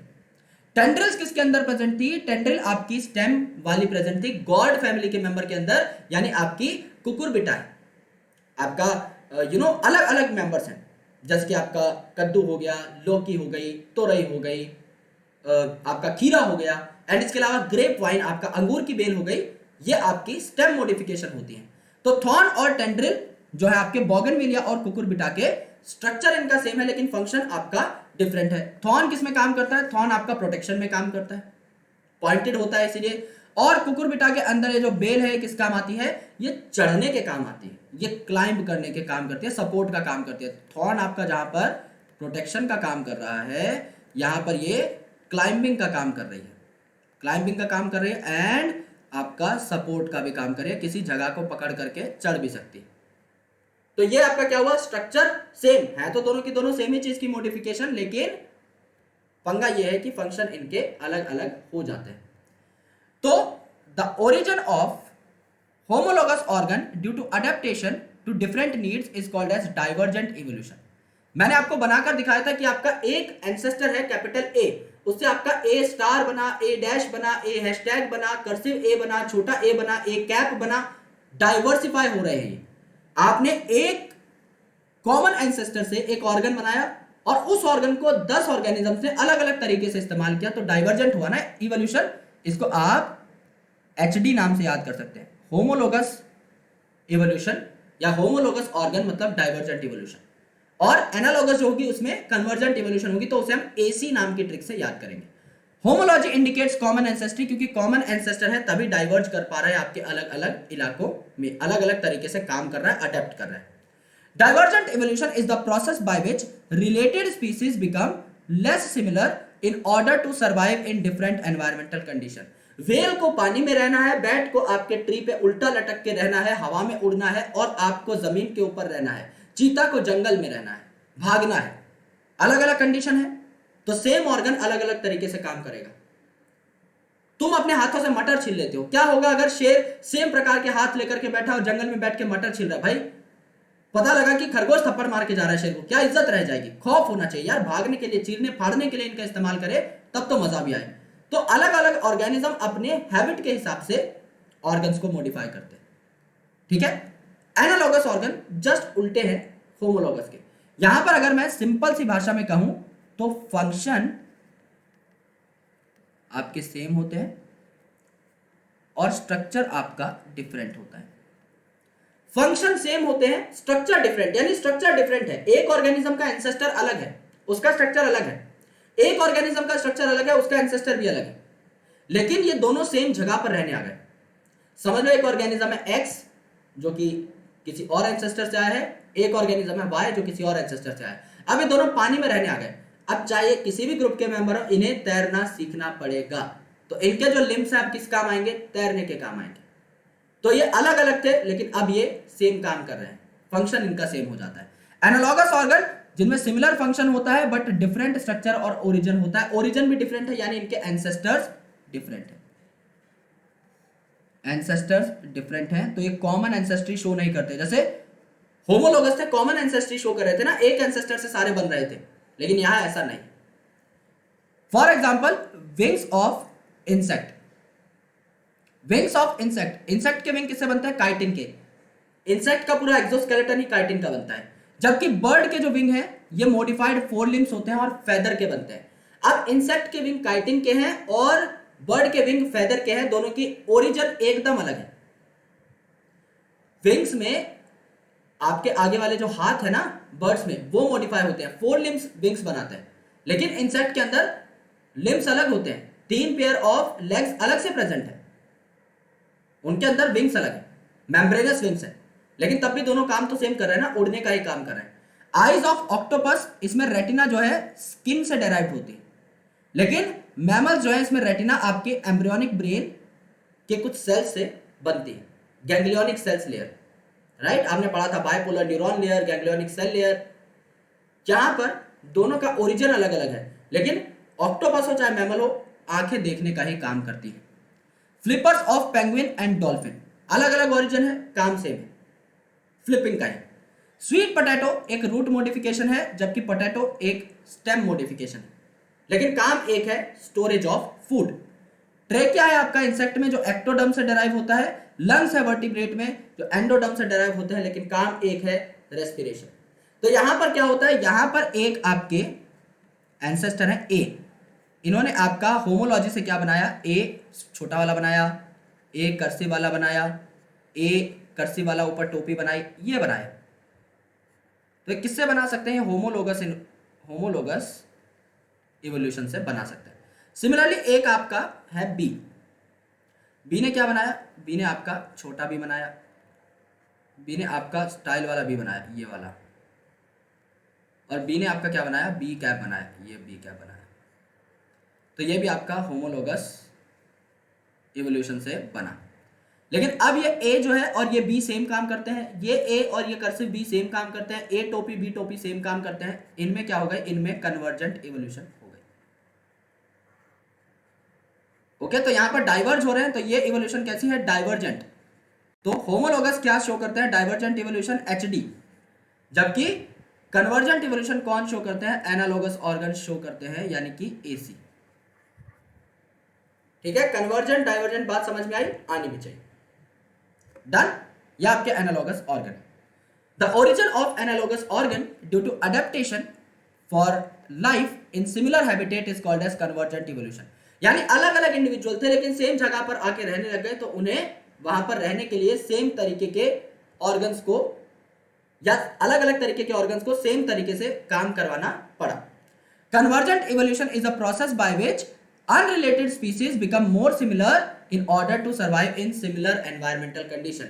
सेम कंडीशन में आ चुके हैं वो, तो सेम तरीके से ही उनके ऑर्गन्स काम करने लग पड़ेंगे।